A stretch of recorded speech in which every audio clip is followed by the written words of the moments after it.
జీవాధిపతి అయిన దేవా, నీకే మహిమా. నేను వాక్యం ప్రారంభించే ముందు ఒక చిన్న ప్రశ్న అడిగి నేను వర్తమానంలోకి వెళ్తాను. టకమని సమాధానం చెప్పండి. అందరూ నా వైపు చూడండి. నేటి కాలంలో నిజమైన భక్తిపరులు ఉన్నారా? మరోసారి, ఇంటర్నెట్ ఇంత భయంకరంగా విస్తరించిన దినాల్లో సాతాను తనకు సమయము కొంచెమేనని నక్షత్రాలుగా వెలిగిన వ్యక్తులను కూడా నేలమట్టుకు లాగివేసిన ఈ భయంకరమైన దినాల్లో భక్తి వేషం వేసుకున్న వాళ్ళు చాలామంది ఉన్నారు. భక్తిపరులము అని చెప్పుకునే వాళ్ళు చాలామంది ఉన్నారు. మిమ్మల్ని అడిగే ప్రశ్న, నేటి కాలంలో నిజమైన భక్తిపరులు ఉన్నారా? ఉన్నారు అన్న వాళ్ళ చేతులు ఎత్తండి.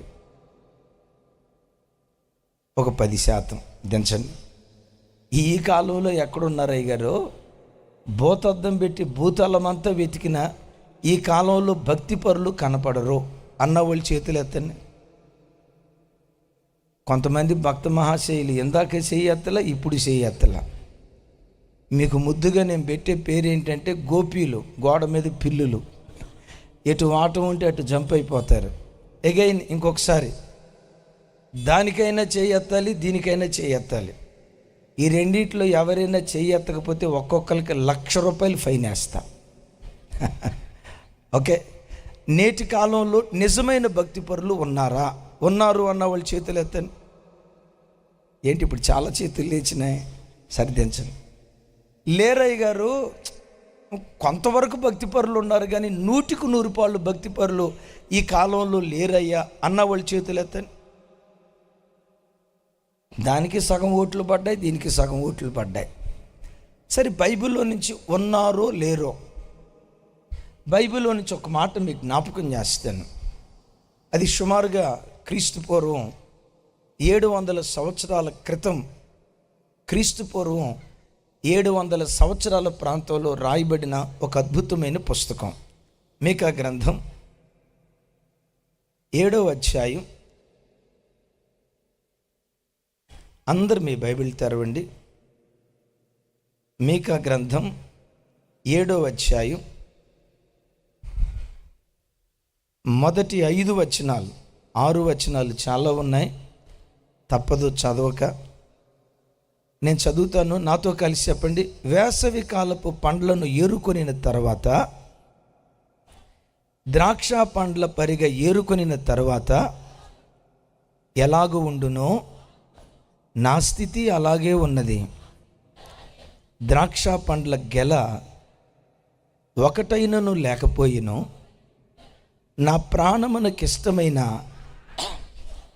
ఓ క్రొత్త అంజూరపు పండైనను లేకపోయిను, భక్తులు దేశములో లేకపోయిను, జనులలో యథార్థపరుడు ఒకడునూ లేడు. 2వ వచనం మరోసారి, భక్తుడు దేశములో లేకపోయిను, జనులలో యథార్థపరుడు ఒకడునూ లేకపోయిను. ఇంకొకసారి, భక్తుడు దేశములో లేకపోయిను, జనులలో యథార్థపరుడు ఒకడునూ లేడు, అందరును ప్రాణహాని చేయుటకు పొంచిన వారే. ప్రతి మనుష్యుడు కిరాతకుడై తన సహోదరులకు వలలు ఒగ్గును, 2 చేతులతో కీడు చేయ పూనుకొందురు. అధిపతులు బహుమానము కోరుదురు, న్యాయాధిపతులు లంచము పుచ్చుకొందురు, గొప్పవారు తమ మోసపు కోరికలను తెలియచేయుదురు.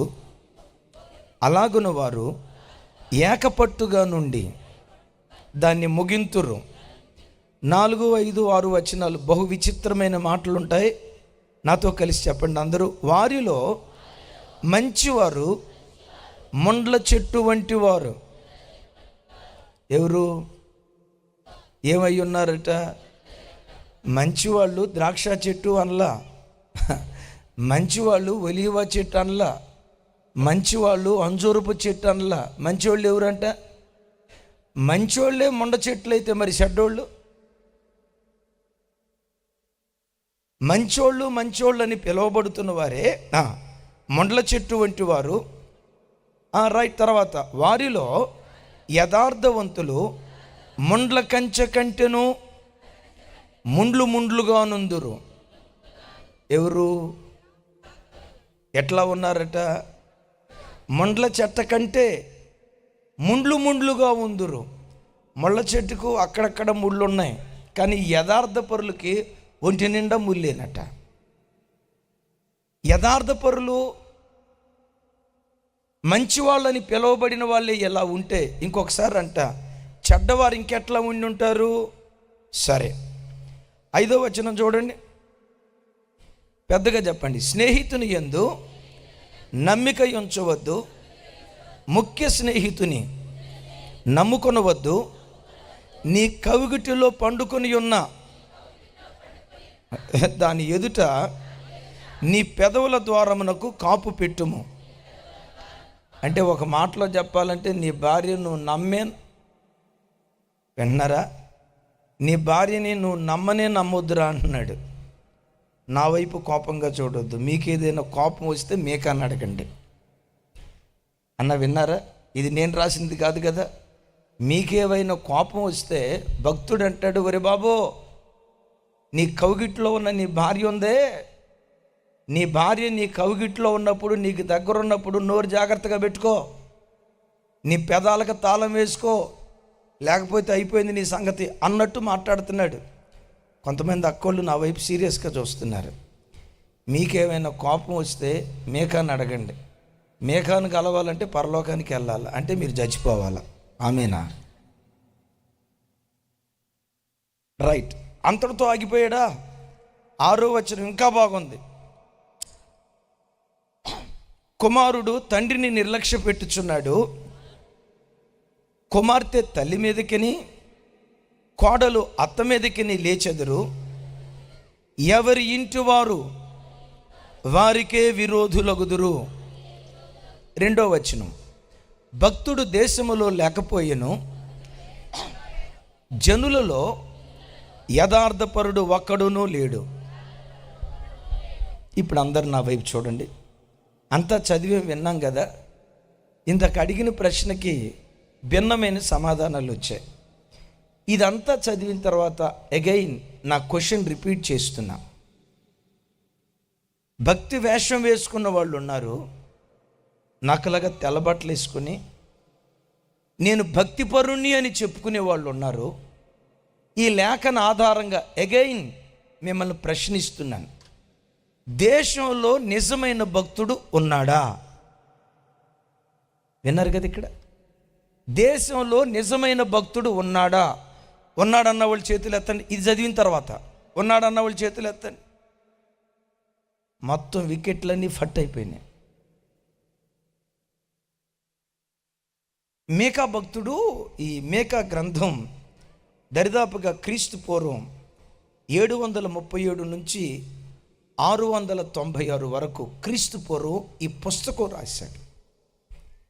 దేవుడు భూతద్దం పెట్టుకొని దాను మొదలుకొని బెర్షెబ వరకు ఇశ్రాయేలు దేశాన్ని గాలిస్తున్నాడు.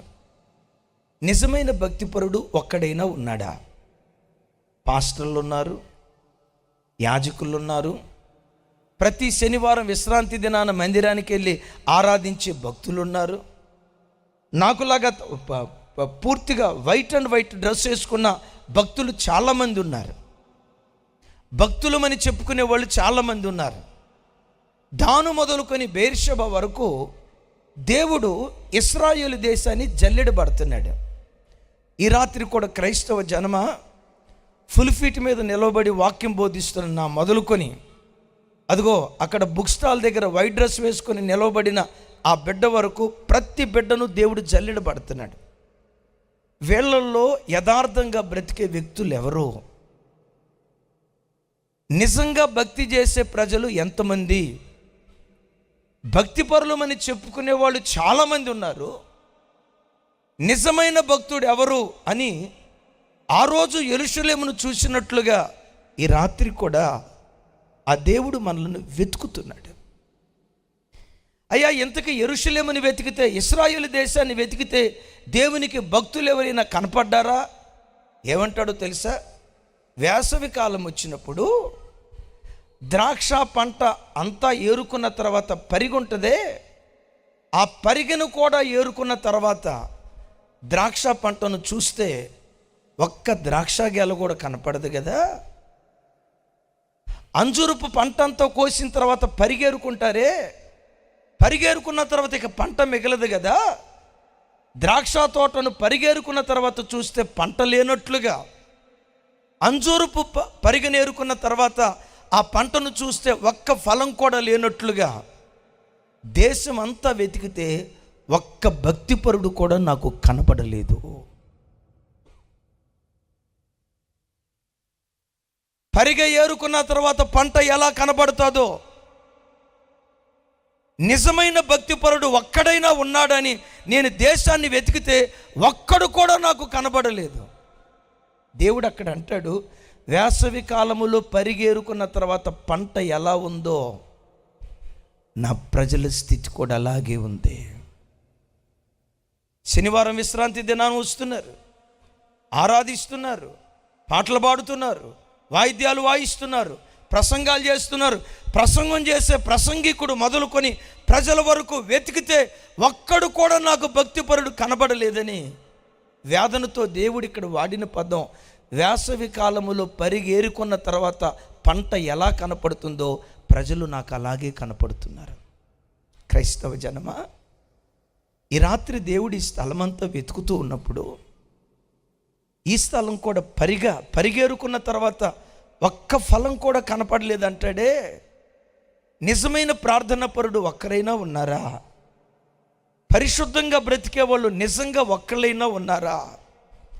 నేను భక్తిపరుని అని చెప్పుకునే హృదయాంతరేంద్రియాల్లో నుంచి నేను భక్తిపరుని అని చెప్పుకోగలిగే ఆ దమ్ము ధైర్యం కలిగిన వాళ్ళు ఒక్కళ్ళైనా ఉన్నారా అని దేవుడు వెతుకుతూ ఉంటే, ఒకవేళ ఇజ్రాయేలు దేశాన్ని గురించి మాట్లాడినట్లుగా ఈ రాత్రి దేవుడు కూడా ఇదే మాట అంటాడేమో. ఈ స్థలమంతా నేను వెతుకుతుంటే ఒక్క భక్తిపరురాలు కూడా నాకు కనపడలా, ఒక్క యథార్థపరుడు కూడా కనపడలా.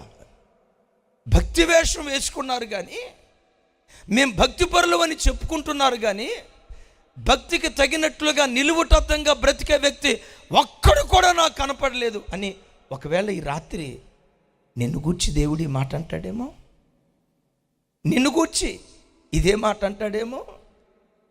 తెల్లబట్టలు వేసుకొని దేవదూతలాగా కనపడుతున్న నన్ను గూర్చి ఒకవేళ ఈ రాత్రి దేవుడు ఇదే మాట అంటాడేమో. దేశం డబ్బులో ఐశ్వర్యవంతానికి వచ్చింది కానీ భక్తిలో దేశం ఈడిపోయింది. పరిశుద్ధతలో దేశం ఈడిపోయింది. యథార్థతలో, నీతిలో, భక్తిలో, వాక్యానికి సాక్షిగా బ్రతికే విషయంలో దేశం ఈడిపోయింది.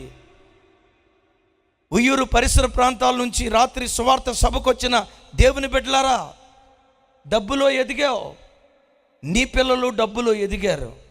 సూటిగా నిన్ను అడిగే ప్రశ్న, నీ ఇల్లు భక్తిలో ఎదిగిందా? పరిశుద్ధతలో ఎదిగిందా? నీ పిల్లలు ప్రార్థనలో ఎదిగారా? ఒకప్పుడు తినటానికి ఏమి లేదయ్యా, దేవుడు ఆశీర్వదించాడు, నిజమే, ఆర్థికంగా ఆశీర్వదించబడ్డావు. ఆస్తిలో ఆశీర్వదించబడినట్లుగా భక్తిలో ఎన్ని కుటుంబాలు ఈ రాత్రి ఆశీర్వదించబడిన స్థితిలో ఉన్నాయి ఒకసారి ఆలోచించండి. సరే, దేశంలో భక్తిపరుడు ఒక్కడూ లేడు, యథార్థవంతుడు ఒక్కడునూ లేడు అని అన్నాడు. మరి భక్తిగా బ్రతకపోతే, యథార్థంగా బ్రతకపోతే ఆ కాలంలో ప్రజలు ఎలా ఉన్నారు? అక్కడ అంటాడు, ప్రతివాడు కిరాతకుడై తన 2 చేతులతో తన సహోదరుడికి కీడు చేస్తున్నాడు. కొందరు అనలా, ఏమన్నాడు? ప్రతివాడు. పాస్టర్ గారని లేదు, విశ్వాసం లేదు, కొత్తగా దేవుని దగ్గరకు వచ్చిన వాడని లేదు, పాత విశ్వాసం లేదు, సేవలో సీనియర్ మోస్ట్ అని లేదు, జూనియర్ అని లేదు. ప్రజల పరిస్థితి అంటే ప్రతివాడు కిరాతకుడై తన సహోదరుడికే తన చేతులారా కీడు చేస్తున్నాడట. నిజమే, చూడండి. ఈ సంఘానికి ఆ దైవజనుడు, ఆ దైవజనుడికి ఈ సంఘం, ఈ విశ్వాసికి ఆ విశ్వాసి, ఆ విశ్వాసికి ఈ విశ్వాసి, మనకు మనమే కీడు చేసుకొని దేవుని రాజ్యాన్ని పతనం చేసుకుంటున్న భక్తిపరులని పిలువబడిన వారు లోకంలో ఎంతమంది లేరో ఒకసారి ఆలోచించండి. నేను సేవకు వచ్చిన తర్వాత నా గుండెలు బ్రద్దలు చేసే ఒక సంగతి ఇప్పటికీ గుర్తు తెచ్చుకున్న గుండెలా పిండబడింది. ఆ అమ్మాయి చిన్నతనం నుంచి దేవుల్లో పెరిగింది. కొన్ని వివరాలు నేను చెప్పలేను. ఆ కుటుంబానికి ఈ ప్రాంతంతో చాలా పరిచయం, కృష్ణా జిల్లాతో చాలా పరిచయం. చిన్నతనం నుంచి దేవుల్లో పెరిగింది, సండే స్కూల్లో ఎదిగింది, ఇంజనీరింగ్ చదువుకుంది. ఇంజనీరింగ్ చదువుతున్న రోజుల్లో సండే స్కూల్ టీచర్గా పిల్లలకు పాఠాలు నేర్పేది. ఇంజనీరింగ్ పూర్తయింది, ఎంటెక్ పూర్తయింది. ఒక గవర్నమెంట్ ఉద్యోగానికి ఎగ్జామ్ రాసింది. దేవుని మహా గొప్ప కృప, సంఘ బిడ్డలు చేసిన ప్రార్థన, తల్లిదండ్రుల భక్తిని బట్టి ఆ అమ్మాయికి గెస్టెడ్ ఆఫీసర్గా గవర్నమెంట్ ఉద్యోగం దేవుడిచ్చాడు. బాగుంది కదా. ఆ ఉద్యోగం చేస్తున్న పరంపరలో తన ఆఫీసులో పనిచేసే ఒక విగ్రహారాధికుడిని ప్రేమించింది. దేవుడెవరో తెలియని వ్యక్తిని ప్రేమించింది. తల్లిదండ్రులకు చెప్పింది, డాడీ నేను పలానా అబ్బాయిని ప్రేమించా, ఆ అబ్బాయితో వివాహం చేయండి. అమ్మా, బిడ్డ ప్రభువుని నమ్ముకున్నవాడేనా? లేదు మమ్మీ. అమ్మ, నువ్వు చిన్నతనం నుంచి దేవుల్లో పెరిగిన దానివి కదా, సండే స్కూల్లో ఎదిగిన దానివి కదా, సండే స్కూల్ నడిపించిన దానివి కదా. కన్నీటి ప్రార్థనతో దేవుడి ఉద్యోగం ఇస్తే నువ్వు అలా చేస్తావు. ఏం చేస్తారో నాకు తెలీదు. ఆ అబ్బాయినిచ్చి నాకు వివాహం చేశారా సరే, లేకపోతే నేనే వెళ్ళిపోయి వివాహం చేసుకుంటా. మీ పరువు కాపాడాలంటే నా వివాహం చేయండి. తల్లిదండ్రులు అన్నారు, ప్రాణం పోయినా దైవము కాని వాటిని ఆరాధించే వ్యక్తి చేతిలో నా కూతుర్ని పెట్టం. కాళ్ళు గడ్డలు పట్టుకొని బ్రతిమలాడారు. సరిగ్గా దినాల్లో నాకు ఫోన్ చేశారు. నేను వెళ్ళా. ఆ తండ్రి ఏడ్చుకుంటా, అయ్యా పేద స్థితిలో నుంచి రోజు శిఖరం మీద దేవుడు కూర్చోబెట్టాడు. ఎన్ని ఉపవాస ప్రార్థనలు చేస్తానో ఈ బిడ్డ గవర్నమెంట్ ఉద్యోగం ఇచ్చాడు. ఈరోజు దైవము కాని వాటిని ఆరాధించే వ్యక్తిని వివాహం చేసుకుంటానంటుంది. దీనికి ఏం చెప్పాలో అర్థం కావట్లా, ఏడుస్తున్నాడు. నేను కూర్చోబెట్టి ఆ బిడ్డకి చేతులెత్తి దండం పెట్టి చెప్తున్నా, రే తల్లి, చీకటికి వెలుగుకు పొత్తెక్కడ? దేవుని ఆలయానికి విగ్రహాలతో సాంగత్యం ఏంటి? విశ్వాసి అవిశ్వాసితో విజ్జోడిగా ఉండకూడదని వాక్యం స్పష్టంగా చెప్తుంది. నీకు దండం పెట్టి చెప్తా, ఈ వివాహం చేసుకుంటే శాపగ్రస్తమైన వాటిని ఇంట్లోకి తెచ్చుకుంటావు. ఆ బిడ్డ వింటూ ఉంది. ఈలోపు ఇంకో పెద్ద ఆయన వచ్చాడు. ఎవరయ్యా ఈయన అన్నాను. మా సంఘ పెద్దండి, మేము 20 సంవత్సరాల నుంచి కలిసి ఒకే సంఘంలో పెరుగుతున్నాం, మా సంఘ పెద్దండి, మేము అన్నదమ్ముళ్ళలా కలిసి ఉంటున్నాము అన్నారు. ఆయన కూర్చోబెట్టాను. ఈ అమ్మాయికి నేను సేవకురాలు చెప్పాను.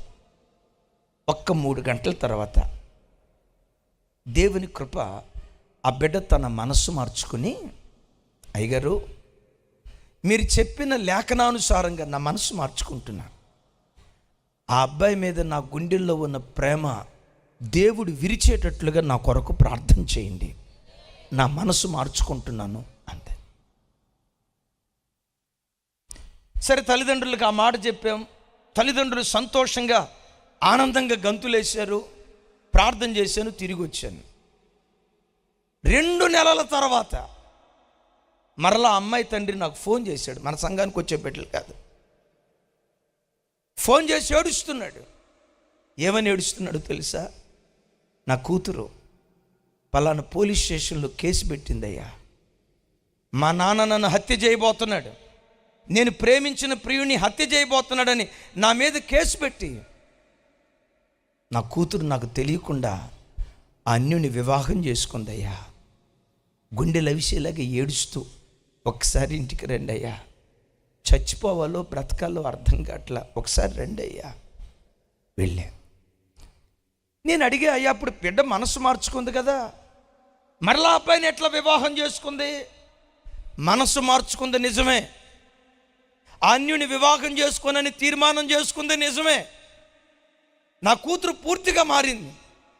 డాడీ, నెల రోజులు అవుతుంది నేను డ్యూటీకి వెళ్ళకపోతే డ్యూటీ తీసేస్తాను డాడీ, నా డ్యూటీకి నేను వెళ్తాను డాడీ అని అందే. అమ్మాయి మారింది కదా. సరే, ఎందుకైనా మంచిదని మా సంఘ పెద్ద ఉన్నాడే, మా సంఘ పెద్దను తోడుగా ఇచ్చి మా కూతుర్ని డ్యూటీకి పంపించా.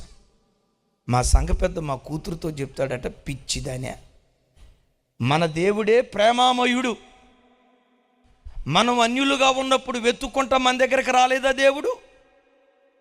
ప్రాణం పెట్టి అన్యులైన మనలను మార్చుకోలేదా? ఆడు అన్యుడైనా ఆడినే పెళ్లి చేసుకోవే, రేపు మారతాడు. భార్య తన సత్ప్రవర్తన ద్వారా చూసారు, ఎట్టాటి మీకు బాగా తెలుస్తాయి. భార్య తన సత్ప్రవర్తన ద్వారా భర్తను రాబట్టుకోవచ్చునని లేఖనాల్లో రాయబడింది. పిచ్చిమోహమా, మన దేవుడే ప్రేమ స్వరూపి. మనం అన్యులమై ఉండగా, శాపగ్రస్తమైన వాటిని ఆరాధిస్తుండగా యేసుక్రీస్తు మనలను ప్రేమించి లోకానికి దిగొచ్చాడుగా. అసలు మన దేవుడే ప్రేమామయుడు అని అంట కొసమేరు పన్నాడట. అసలు ఈ జెర్మియా పాస్టర్కి ప్రేమ గురించి ఏం తెలుసు? ప్రేమ గురించి వీళ్ళకేం తెలుసు? పిచ్చిదాన పోయి పెళ్లి చేసుకో, రేపు ఆడే మారుతాడు.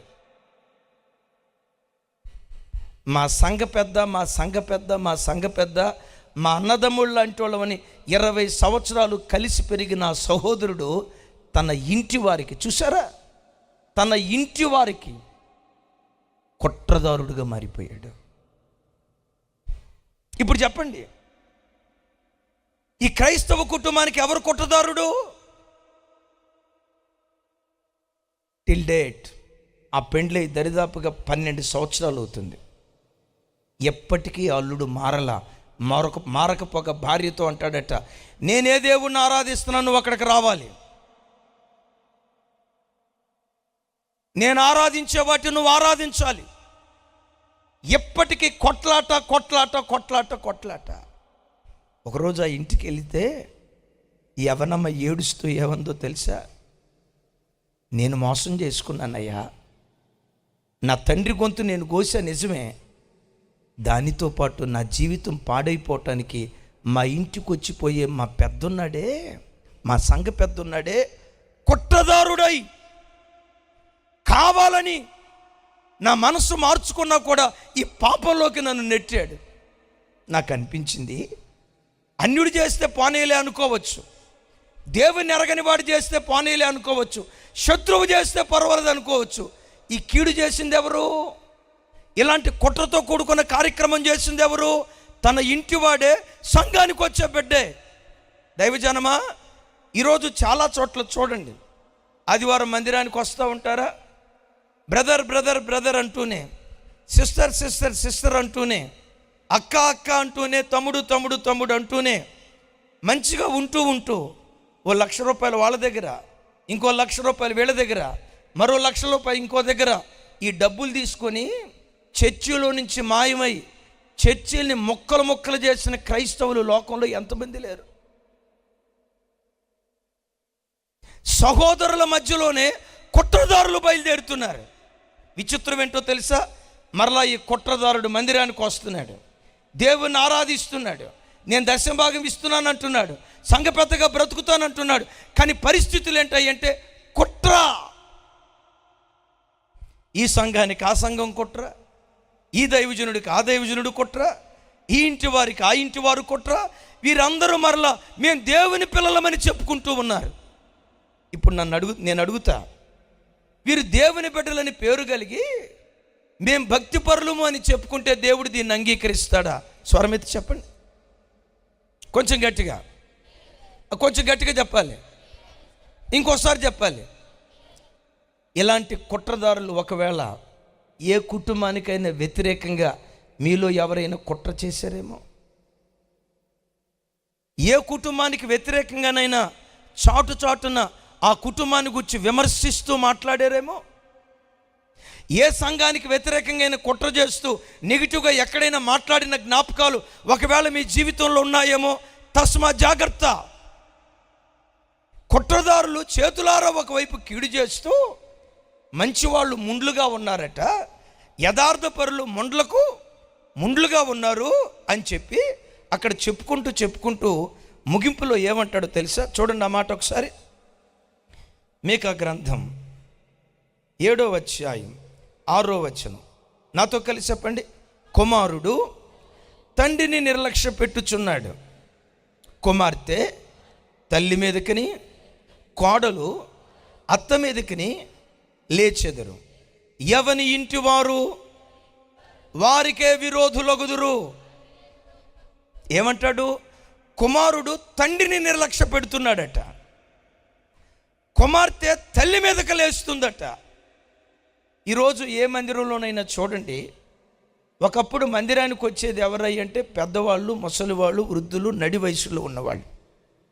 ఈ చివరి దినాల్లో అద్భుతం తెలుసా? మందిరానికి ఎక్కువగా వచ్చేది యూత్, పరిచర్య చేసేది యూత్, పాటలు పాడేది యూత్, మందిరంలో వాలంటీర్లుగా ఉండేది యూత్.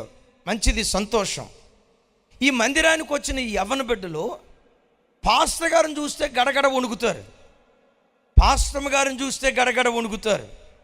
పాస్టర్ గారు అనుకుంటారు, అబ్బా ఈ కాలపు యోసేపులాగా ఉన్నట్టున్నాడు, ఈ కాలపు దానియేలులాగా ఉన్నట్టున్నాడు, అబ్బా అమ్మాయి అయితే ఎస్తేరుకు అక్కలాగా ఉన్నట్టుంది అని మందిరంలో అయ్యగారిని చూసి అమ్మగారిని చూసి గడగడలాడతారు. విచిత్రం తెలుసా? ఇదే యవ్వన బిడ్డ ఇంటికి వెళ్ళిన తర్వాత నాన్నను గడగడలాడిస్తాడు, అమ్మను గడగడలాడిస్తాడు. ఈ యవ్వన బిడ్డలు మరలా మందిరానికి వస్తారు, మందిరంలో పాటలు పాడతారు, వాయిద్యాలు వాయిస్తారు, చక్కగా పరిచర్య చేస్తారు. సేవకుడు పిలిస్తే ఫోన్ అలా ఆఫ్ చేసే లోపు పాస్టర్ గారు ఎదుట నిలవబడతారు. తల్లి చెప్పింది, రే తల్లి ఏమా జుట్టు అట్లా ముందేసుకున్నావు ఏంటి, ఎంటుకలు ఇట్లా ముందుకు లాక్కున్నావేంటి, సరిగా దూకో అని అందనుకో. ఆ రోజు నుంచి మా చెల్లి ఏం చేస్తుందో తెలుసా? అంత మురుపు 3 ఎంటుకలు లాగింది. ఇప్పుడైతే మీకెడ తెలుసు? మరలా వీళ్ళు మందిరానికి వస్తారు. నేనేమనుకుంటాను తెలుసా? అబ్బా ఈ తమ్ముడు యోసేపు కన్నలాగున్నాడు, యోసేపుని చూడకపోయినా అభినవ యోసేపు అని మందిరంలో పిలువబడుతున్నాడు. తల్లి మీదకి తిరగబడే కుమార్తెలు, తండ్రిని నిర్లక్ష్య పెట్టేటువంటి కుమారులు. సరిగ్గా జనవరి నెలలో ఆర్ఆర్కే మూర్తి గారిని ఒక పెద్ద ఆయన కలిసాడట. ఆర్ఆర్కే మూర్తి గారు అడిగారట, ఏమడిగారంటే, ఏం బ్రదర్ ముఖం అంతా చాలా వాడిపోయింది, ఏంటి భయంకరంగా ముఖం అంతా వికారం అయిపోయింది, ఏం జరిగింది బ్రదర్ అంటే అన్నాడట, సార్ సన్ స్ట్రోక్ తగిలింది సార్ అన్నాడట. Sun stroke. ఆర్ఆర్కే మూర్తి గారు అన్నారట, జనవరి 1st వీక్లో నీకెట్లా సన్ స్ట్రోక్ తగిలిందయ్యా? సన్ స్ట్రోక్ అంటే ఎండదెబ్బ. ఎండదెబ్బ ఏ టైంలో తగులుతుంది కదా? ఈయనకి ఎండదెబ్బ ఎప్పుడు తగిలిందట అన్నారట. అయ్యా సన్ స్ట్రోక్ జనవరిలో ఎట్లా తగిలిందయ్యా? అది ఏప్రిల్ మేలో కదా తగిలేదంటే అప్పుడు పెద్ద అయినాడట ఆర్ఆర్కే మూర్తి గారిని చూసి, సన్ స్ట్రోక్ అంటే ఆ సన్న కాదయ్యా, ఈ సన్నం.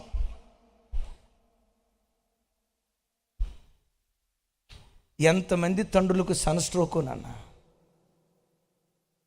ఎంతమంది తండ్రులు వీడెందుకు నా కడుపును పుట్టాడా, ఇలాంటి వాడు నా కడుపున పుట్టకుండా ఉంటే బాగుండేది, ఇలాంటి కూతురు నా కడుపున ఎందుకు పుట్టిందా, ఇలాంటి కూతురు నా కడుపున కొట్టకుండా ఉంటే బాగుండేదని ఎన్ని కన్నగర్భాలు శోకిస్తున్నాయో చూడండి. ఎంతమంది తల్లులు ఏడుస్తున్నారో చూడండి, ఎంతమంది తండ్రులు రోధిస్తున్నారో చూడండి. యవ్వన బిడ్డలారా, ఈ రాత్రి సవాలుతో ఒక మాట అంటాను. మీలో ఏ యవ్వన బిడ్డ అయినా, నా తండ్రి నేను ఎప్పుడు ఏడ్పించిన దాన్ని కాదయ్యా, నా తల్లి కళ్ళ వెంబడ నన్ను బట్టి ఏనాడు కన్నీళ్లు రాలేదు, నన్ను కన్నగర్భం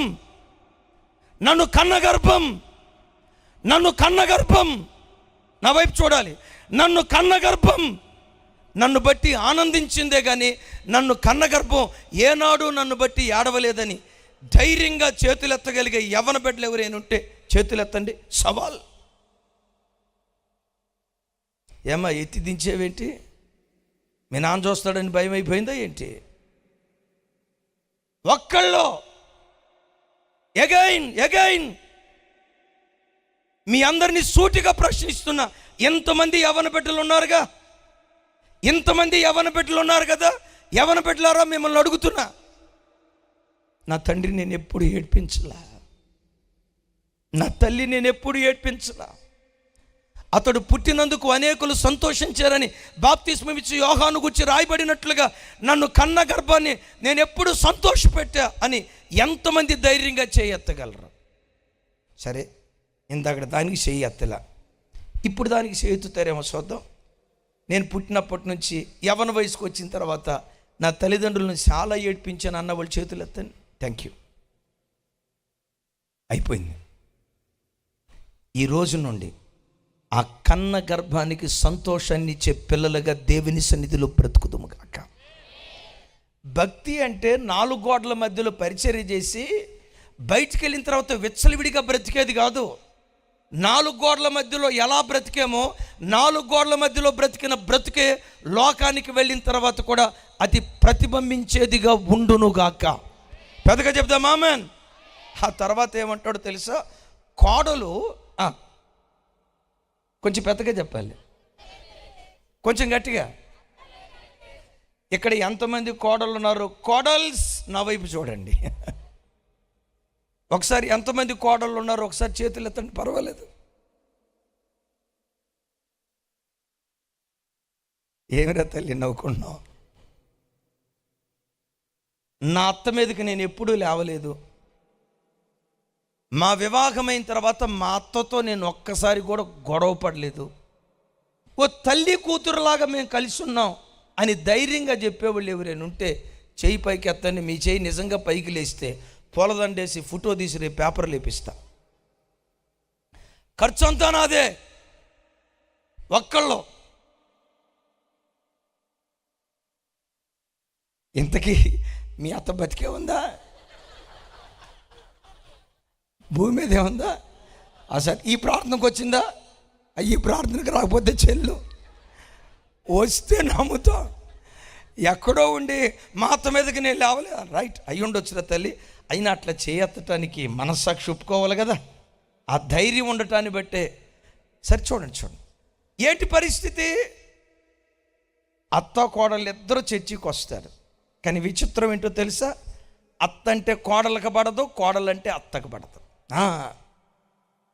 ఒక్కసారి అత్త కోడల మధ్య యుద్ధం స్టార్ట్ అయిందా, అది ఎప్పుడు సమసిపోద్దో తెలుసా? ప్రభు రాకడన్నా జరగాలి, ప్రాణం పోకడన్నా జరగాల. అది జరిగే వరకు నిరంతరం జరుగుతూనే ఉంటుంది. అట్లాగానే అత్తలేమన్నా తక్కువ తిన్నారా? ఒకరోజు ఇలాగే ఓ చోట ప్రార్థనకి వెళ్ళా. అయ్యగారు ఒకసారి మా ఇంటికి కూడా వచ్చి ప్రార్థన చేయండి అని వేరే తల్లి వచ్చి పిలిచింది. వెళ్ళాను, కూర్చున్నాను. లేదో ఏముందో తెలుసా? అయ్యగారు మా కోడలు మాయదారిది, అది మారేటట్టుగా గట్టిగా ప్రార్థన చేయండి అయ్యగారు. అదేమంటా నా ఇంట్లో అడుగు పెట్టిందో నా దీపం ఆరిపోయింది అయ్యగారు. మా ఇంట్లో సంతోషం మాయమైపోయింది అయ్యగారు. ఏడ్చి కళ్ళేంటో తెలుసా? ఆమె ఆడవటమే కాకుండా ఏడ్పురాని నాకు ఏడుపు తెప్పించింది. ఎంత ఏడ్చిందో తెలుసా? మా రాజశేఖరయ్య గారి భాషలో చెప్పాలంటే 1/2 లీటర్ తైలం వదిలింది. 1/2 లీటర్ తైలం, కేజీ చెమట.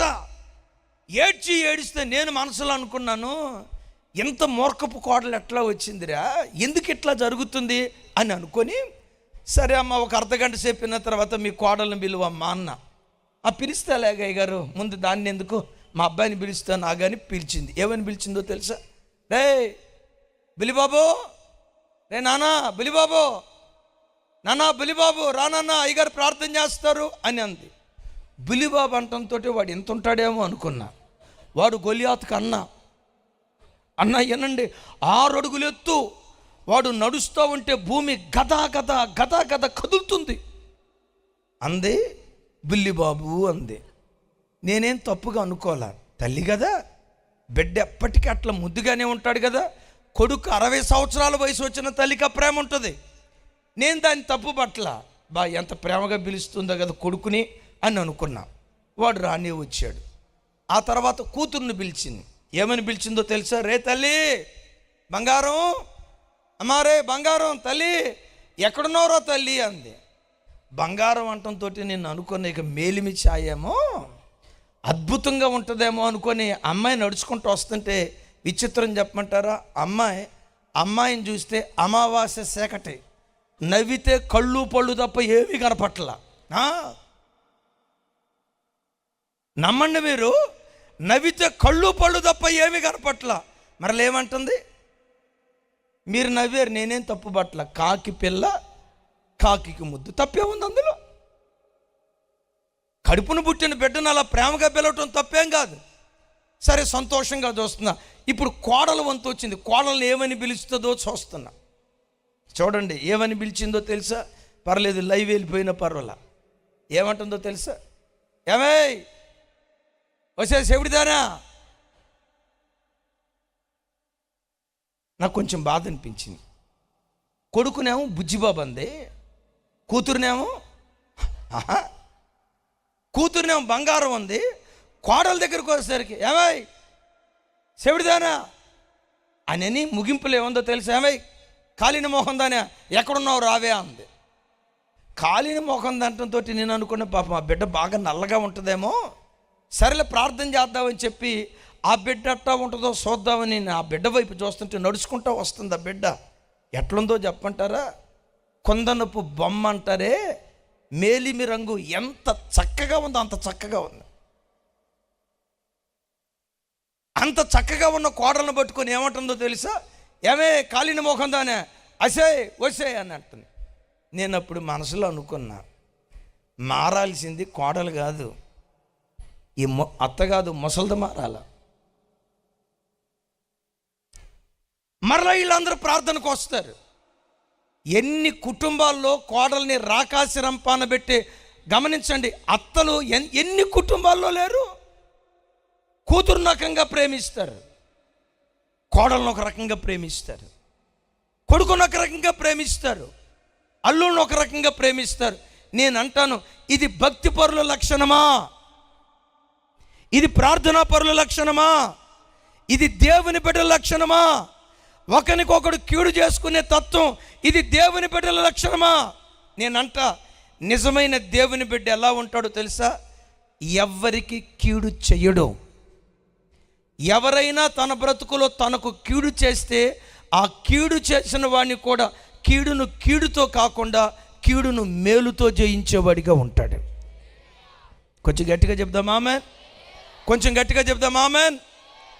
వాక్యం వింటున్న బిడ్డలారా, దేవుడు మిమ్మల్ని భక్తి పరులు అని పిలవాలంటే అమ్మని ఎప్పుడు ఏడ్పించొద్దు, నాన్నని ఎప్పుడు ఏడ్పించొద్దు, నీ ఇంటికి వచ్చిన ఆడబిడ్డని ఎప్పుడు ఏడ్పించొద్దు, వృద్ధాప్యంలో ఉన్న అత్తమావల్ని ఎప్పుడు ఏడ్పించొద్దు. జీవితంలో ఎప్పుడు ఎక్కడ నీ మనస్సులో కూడా ఇతరులకు కీడు తలపెట్టొద్దు. సాధ్యమైనంత వరకు మేలు చేస్తూ బ్రతుకుతూ ఉండు అంటాడు దేవుడు. నేను దేశమంతా వెతికిన వేసవి కాలపు పరిగ ఏరుకున్న తర్వాత పంట ఎలా ఉంటుందో దేశమంతా నేను వెతికితే భక్తిపరుడు ఒక్కడు నాకు కనపడలా, యథార్థపరుడు ఒక్కడు నాకు కనపడలా, తల్లిదండ్రుల మాటకు విధేయత చూపే పిల్లలు ఒక్కళ్ళు నాకు కనపడలా, పెద్దలను గౌరవించే దీనత్వం కలిగిన వ్యక్తులు ఒక్కళ్ళు నాకు కనపడలా. ఇలాంటి స్థితిలో ఇజ్రాయేలు దేశంలో ప్రజలుంటే విచిత్రం చూడండి. మేకా భక్తుడు అక్కడ 7వ వచనంలో అంటాడు, చూడండి ఒకసారి, కొంచెం నాతో కలిసి అయినను యెహోవా కొరకు నేను ఎదురు చూచేదను, రక్షణకర్తయగు నా దేవుని కొరకు నేను కనిపెట్టేదను, నా దేవుడు నా ప్రార్థన ఆలకించును. ఇక్కడ అయినను అంటాడు. అయినను అనే పదం ఎక్కడ వాడతామో తెలుసా? కొండపోత వర్షం వచ్చింది, అయినా చర్చికి వచ్చా. ఒంట్లో ఆరోగ్యం బాగాలేదు, అయినా మీటింగ్కి వచ్చా. అంటే ప్రతికూల పరిస్థితుల్లో ఒక పని చేస్తే అక్కడ అయినా వాడతాం. ఈ మేకా భక్తుడు ఏమంటాడో తెలుసా? దేశంలో భక్తుడు ఒక్కడు లేని దినాలలో, యథార్థపరుడు ఒక్కడు లేని దినాలలో నేను నా దేవుని కొరకు కనిపెడుతూ నా దేవుని కొరకు నేను భక్తిగా బ్రతకటం ప్రారంభించాను. చుట్టూతో భక్తి పరులు లేరు, యథార్థ పరులు లేరు. అయ్యో చుట్టూతో యథార్థ పరులు లేరు, భక్తి పరులు లేరని ఎవరిని చూసో నేను కృంగిపోకుండా వారి మధ్యలో నా దేవుని కొరకు నేను యథార్థ పరుడుగా బ్రతుకుతూ వచ్చా. దీని అర్థం ఏంటో తెలుసా? ప్రపంచంలో 90% భక్తిహీనులున్న దేవుని కొరకు శేషం ఎప్పుడూ నిలిచే ఉంటుంది. మరోసారి చెప్పంటారా? దేవుని కొరకు శేషం ఎప్పుడు నిలిచే ఉంటుంది. నా ప్రార్థన, నా చేతులెత్తి దీవిస్తున్నా, దేవుని కొరకు నిలిచే శేషంలో ఈ రాత్రి వాక్యం వింటున్న ప్రతి బిడ్డ దేవుని కొరకు బ్రతుకుతురు కాక. నీ చుట్టూతో భక్తి పరులు, భక్తిహీనులు ఉన్నారు, ప్రార్థనలేమితో బ్రతికే వాళ్ళు ఉన్నారు, యథార్థతను కోల్పోయిన వాళ్ళు ఉన్నారు, భక్తిహీనంగా బ్రతికే వాళ్ళు ఉన్నారు. ఇలాంటి ప్రపంచంలో నువ్వు అనాల్సిన మాట ఏంటో తెలుసా? అయ్యా లోకం ఎలా ఉన్నా, ఇదిగో దేవా నేనున్నా నీ కొరకు బ్రతికే గుంపులో, నేనున్నా నీ కొరకు జీవించే గుంపులో. వాళ్ళు పాడైపోయినా నేను పాడుగానయ్యా, వాళ్ళు వ్యర్థులైపోయినా నేను వ్యర్థుని కానయ్యా, నీ కొరకు నేను నిలవబడతానయ్యా అని దేవుని కొరకు నిలిచే శేషములో ఈ మైదానంలో ఉన్న ప్రతి కుటుంబాన్ని నా దేవుడు నిలవబెట్టునుగాక. నేనెందుకు నొక్కి నొక్కి పదే పదే ఈ మాట నేను చెప్తున్నాను తెలుసా?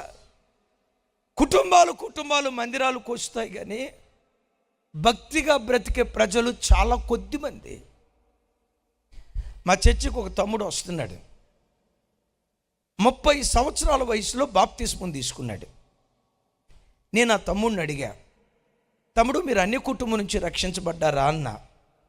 లేదన్నా మా అమ్మా నాన్నలు క్రిస్టియన్సు, మా తాత ముత్తాతలు క్రిస్టియన్సు, మా అన్నోళ్ళు కూడా క్రిస్టియన్సు, మా వదినోళ్ళు కూడా క్రిస్టియన్సు.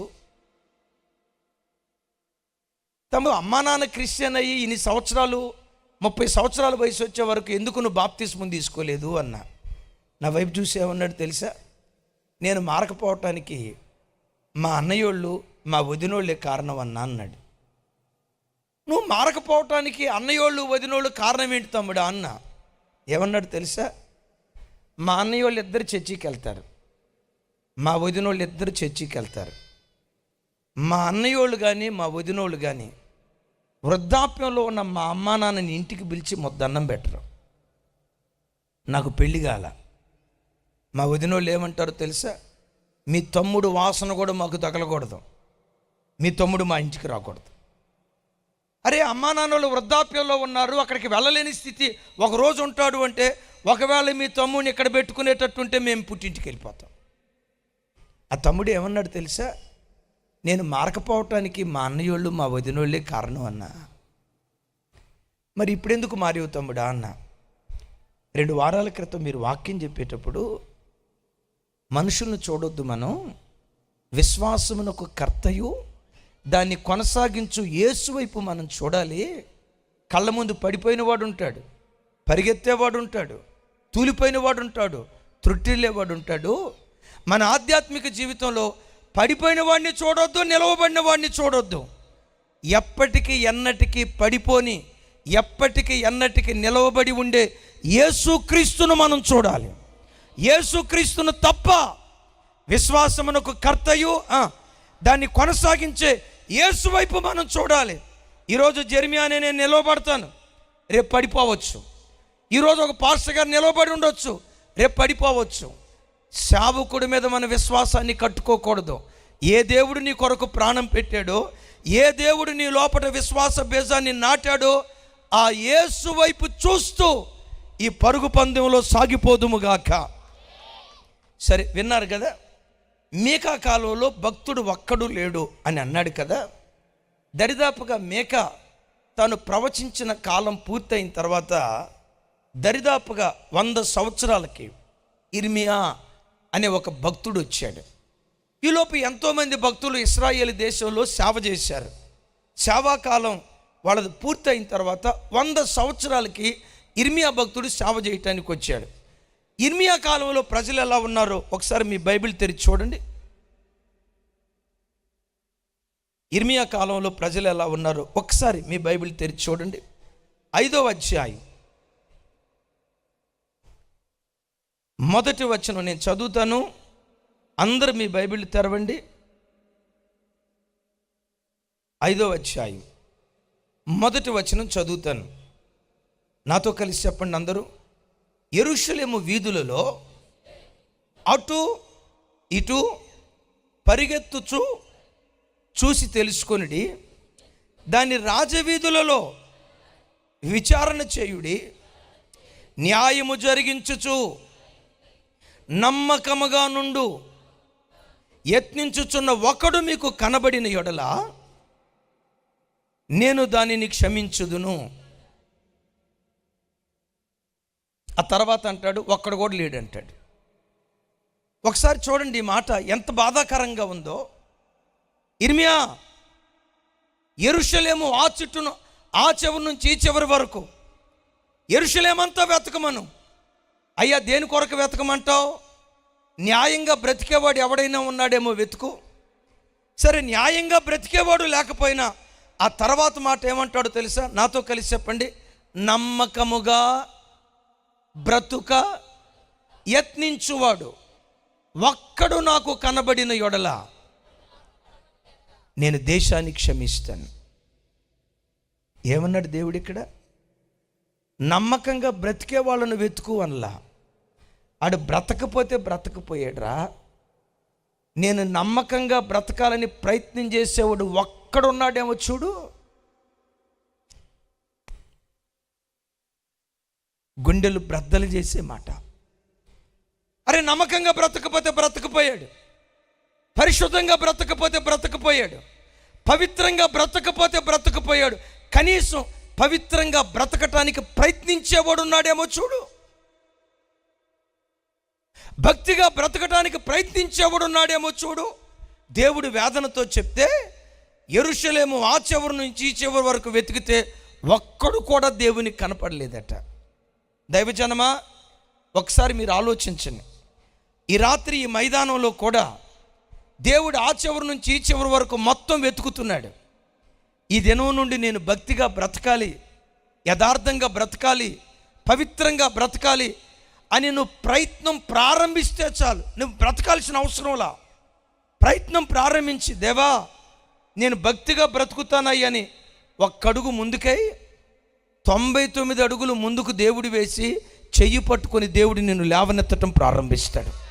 ఒక్కడుగు నువ్వు ముందుకేస్తే హృదయంలో తీర్మానం చేసుకొని ఎంతకాలం ఈ నామకార్థ బ్రతుకు, ఎంతకాలం ఈ భక్తిహీన బ్రతుకు, ఎంతకాలం ఈ నులివెచ్చని బ్రతుకు, ఇటు ఆదివారం దేవుని మందిరమని, ఇటు సోమవారం నుంచి శనివారం వరకు సినిమాలని, ఎంతకాలం ఈ నామకార్థ బ్రతుకు, కొద్ది కాలమైన బ్రతికిన కొద్ది కాలమైన నికార్సైన భక్తి జీవితం చేయాలని ఒక్కడు ప్రయత్నం చేసి ఒక్కడుగు ముందుకేస్తే వాడిని బలపరచడానికి 99 అడుగులు దేవుడు ముందుకేసి వాడిని చెయ్యి పట్టుకుని దేవుడు లేవనెత్తడం ప్రారంభిస్తాడు. బిడ్డలారా ఒకసారి చూడండి. నిన్నటి వరకు నువ్వు ఎలా బ్రతికినా ఈ రాత్రి వాక్యం వింటుండగా యేసయ్యా ఓ భక్తిపరురాలుగా బ్రతకాలని నేను తీర్మానం చేసుకుంటున్నా. ఇదిగో ఒక్కడుగు ముందుకేస్తున్నానయ్యని ఒక్కడుగు ముందుకేసి చూడు. 99 అడుగులు దేవుడు ముందుకేసి నీ చెయ్యి పట్టుకొని ఇంకెన్నడూ నువ్వు పడిపోకుండా క్రీస్తు అనే బండ మీద నా దేవుడు నేను స్థిరపరచును కాక. సరే, ఇంతకీ ఇర్మియా ప్రవక్త కాలంలో దేశంలో ప్రజలు ఎలా ఉన్నారు? 100 సంవత్సరాల తర్వాత, మీకా ప్రవక్త తర్వాత 100 సంవత్సరాల తర్వాత ఇర్మియా కాలంలో ప్రజలు ఎలా ఉన్నారయ్యా అని చూస్తే చూడండి. 8వ వచనంలో అంటాడు. నేను చదువుతారా తల్లి? Thank you. కొంచెం చదవటానికి బాగా ఇబ్బందిగా ఉంది, అయినా పర్వాలేదు, చదువుకుందాం. 5వ అధ్యాయం 8, 9 వచనాలు. ఆ కాలంలో ప్రజలు ఎలా ఉన్నారయ్య అంటే నాతో కలిసి చెప్పండి. బాగుగా బలిసిన గుర్రము వలె ప్రతివాడు ఇటు అటు తిరుగుచు తన పొరుగువాని భార్య వెంబడి సకిలించును. అట్టి కార్యములను బట్టి నేను దండింపకుందునా? అట్టి జనముల మీద నా కోపము తీర్చుకొనకుందునా?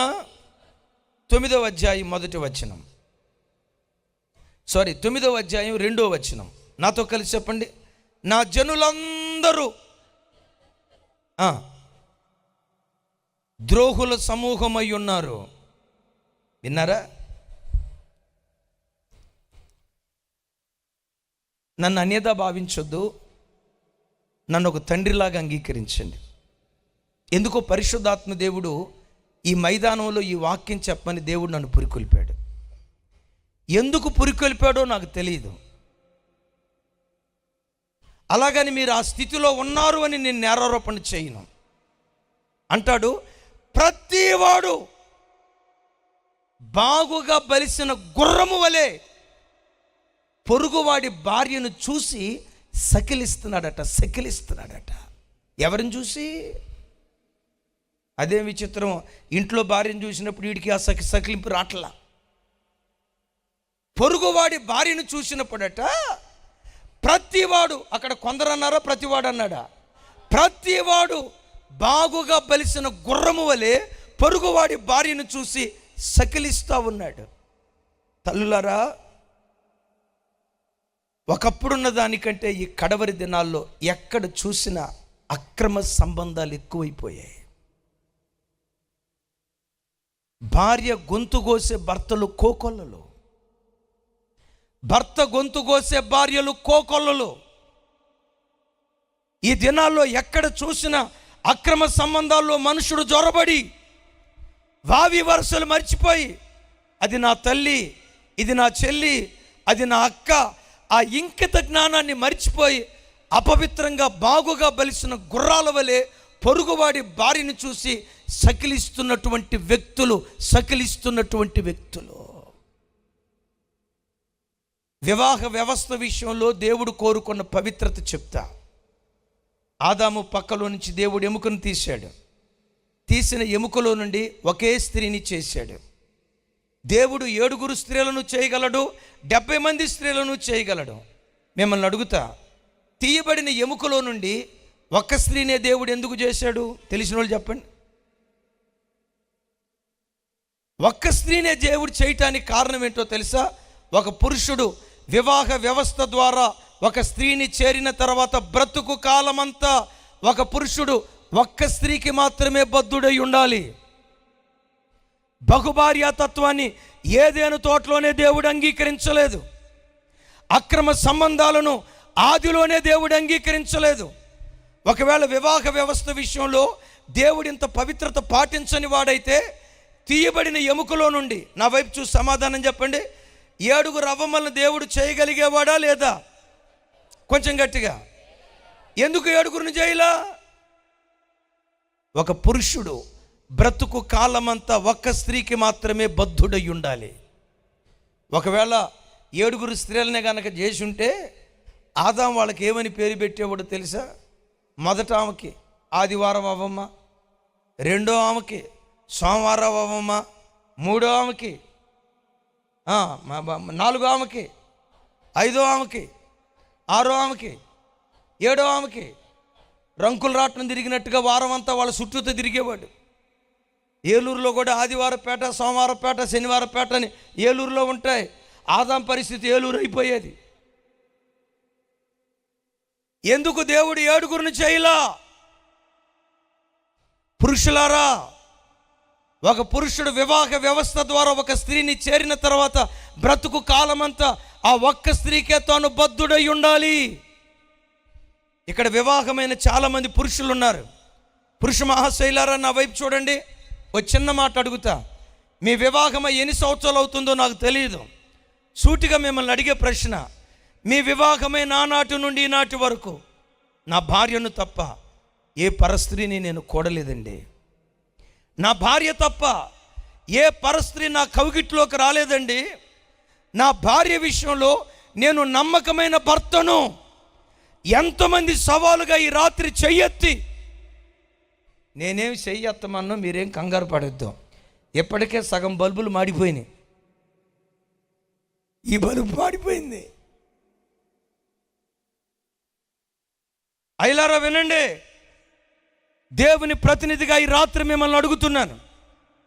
మీ వివాహమై ఎన్ని సంవత్సరాలు అవుతుందో నాకు తెలియదు. దేవుని ప్రతినిధిగా అడుగుతున్నాను, పురుషుడా, నీ వివాహమైన ఆనాటి నుండి ఈనాటి వరకు నా భార్య విషయంలో నేను నమ్మకమైన భర్తనయ్యా, నా భార్యను తప్ప పరస్త్రీని నా కౌగిట్లోనికి రానివ్వకుండా ఒక పవిత్రమైన భర్తగా నేను బ్రతికానని ఎంతమంది ధైర్యంగా ఈ మాట చెప్పగలరు? ఇక్కడ ఏమంటాడు తెలుసా? ప్రతివాడు బాగుగా, అసలు ఆ మాట చూడండి, బలిసిన గుర్రాలంట. నేను అలా బైబిల్లో రాసింది మాట. ప్రతివాడు బాగుగా బలిసిన గుర్రాల వలె పొరుగువాడి భార్యను చూసి సకిలిస్తున్నారట. తల్లులారా, ఒక్క ఎముక, ఒక్క ఆదాము, ఏదైనా తోటలో దేవుని నీతి, ఒక స్త్రీ బ్రతుకు కాలమంతా ఒక్క పురుషుడికే తాను బద్ధురాలై ఉండాలి. ఇక్కడ కూర్చున్న తల్లులారా, మిమ్మల్ని కృంగదీయాలని కాదు, దేవుని ప్రతినిధిగా అడుగుతున్నాను. మీ వివాహమైన ఆ రోజు నుండి ఈ రోజు వరకు నా భర్త విషయంలో నేను నమ్మకమైన భార్యనయ్యా, నా భర్త కౌగిలిలోకి తప్ప ఏ పరపురుషుని కౌగిలిలోకి నేను వెళ్ళలా, ఒక్కడే పురుషునికి ప్రదానం చేయబడిన పవిత్రురాలైన కన్యకగా నా కన్యత్వాన్ని కాపాడుకున్నాను. ఎంతమంది తల్లులు ధైర్యంగా ఈ మాట అనగలరు? భర్త విషయంలో నమ్మకమైన భార్యవో, విశ్వాసఘాతుకురాలైన భార్యవో ఒక్కసారి ఆలోచించు. పవిత్రురాలైన భార్యవో, కళంకితురాలైన భార్యవో ఒక్కసారి ఆలోచించు. భార్య విషయంలో నమ్మకమైన భార్యవో, గొంతుగోసే భార్యవో ఒక్కసారి కూర్చొని ఆలోచించు. నిన్నటి వరకు ఎలా బ్రతికినా, ఈ మీటింగ్కి వచ్చే వరకు ఎలా బ్రతికినా, ఒక మాట అడుగుతావా? ఈ దినం నుండి ఏ పాపంలో పడిపోకుండా ఒక పవిత్రురాలైన కన్యకగా బ్రతికే కృప నాకు దయచేయి, నేను ఇలా బ్రతుకుతానయ్యా అని తీర్మానం చేసుకొని ఒక్కడుగు ముందుకేస్తే 99 అడుగులు ముందుకేసి నీ చెయ్యి పట్టుకొని ఎన్నడూ పడిపోకుండా నా దేవుడు నిలవబెట్టును గాక. చప్పలు కొడుతూ ప్రభు వారికి స్తోత్రాలు చెప్దాం. వివాహం కాని యవ్వన బిడ్డలారా, నా వైపు చూడండి. మీ తల్లిదండ్రులు మీకంటూ ఒక అబ్బాయిని చూసి వివాహం చేసే వరకు ఎక్కడ కాలు జారకుండా మీ కన్యత్వాన్ని కాపాడుకోండి. ఏ పాపపు రొచ్చులో పడిపోకుండా మీ పవిత్రతను కాపాడుకోండి. మీ తల్లిదండ్రులు మీకంటూ ఒక అబ్బాయిని చూసి వివాహం చేసే వరకు, ఒక అమ్మాయిని చూసి వివాహం చేసే వరకు మీ కన్యత్వాన్ని కాపాడుకుంటే, కన్యత్వాన్ని కాపాడుకున్న పవిత్రమైన గర్భంలో నుంచి, మరియ గర్భంలో నుంచి లోకరక్షకుడు పుట్టుకొచ్చినట్లుగా పవిత్రురాలైన కన్యకగా నువ్వు బ్రతికితే నీ గర్భంలో నుండి రక్షకులను దేవుడు పుట్టిస్తాడు. ప్రపంచాన్ని తలకిందులు చేసే ప్రవక్తల తరాన్ని దేవుడు పుట్టిస్తాడు. భారతదేశాన్ని ప్రభు తట్టు త్రిప్పే యోధుల తరాన్ని నీ గర్భంలో నుంచి నా దేవుడు లేవనెత్తునుగాక. కన్యక గర్భంలో నుంచి రక్షకుడు పుట్టాడు. పెద్ద అనండి మాట, ఎవరు పుట్టారు? నువ్వు కన్యకగా బ్రతికి వివాహం చేసుకుంటే రక్షకులను పుట్టిస్తాడు. కళంకితురాలిగా బ్రతికి వివాహం చేసుకుంటే రక్షకులు కాదు, నీ కడుపున భక్షకులు పుడతారు. జాగ్రత్త. ఆమె నా ఎవరురా మనిషి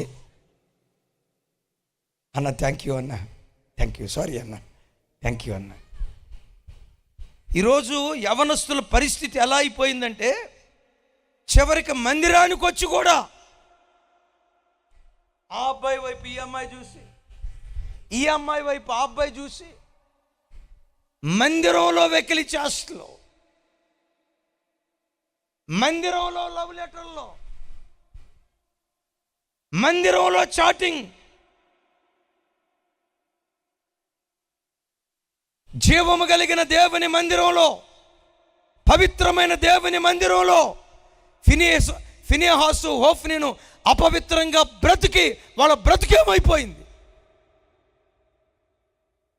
కృష్ణా జిల్లాకు దగ్గరలో గుంటూరు జిల్లా, చిన్నతనం నుంచి సండే స్కూల్లో పెరిగింది అమ్మాయి. తల్లిదండ్రులకు ఒకే ఒక్క కూతురు, ఇంజనీరింగ్ సెకండ్ ఇయర్ చదువుతుంది.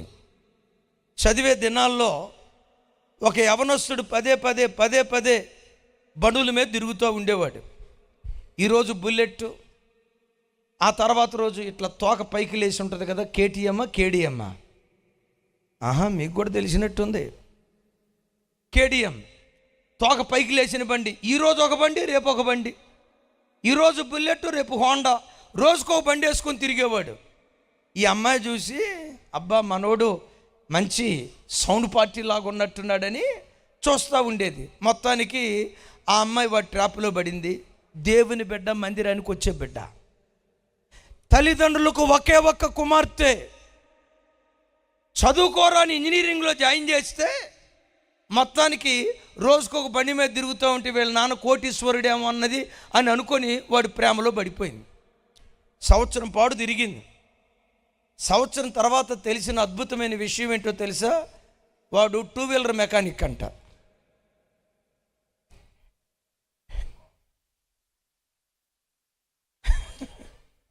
అన్న 2 వీలర్ మెకానిక్ అంట వాడు.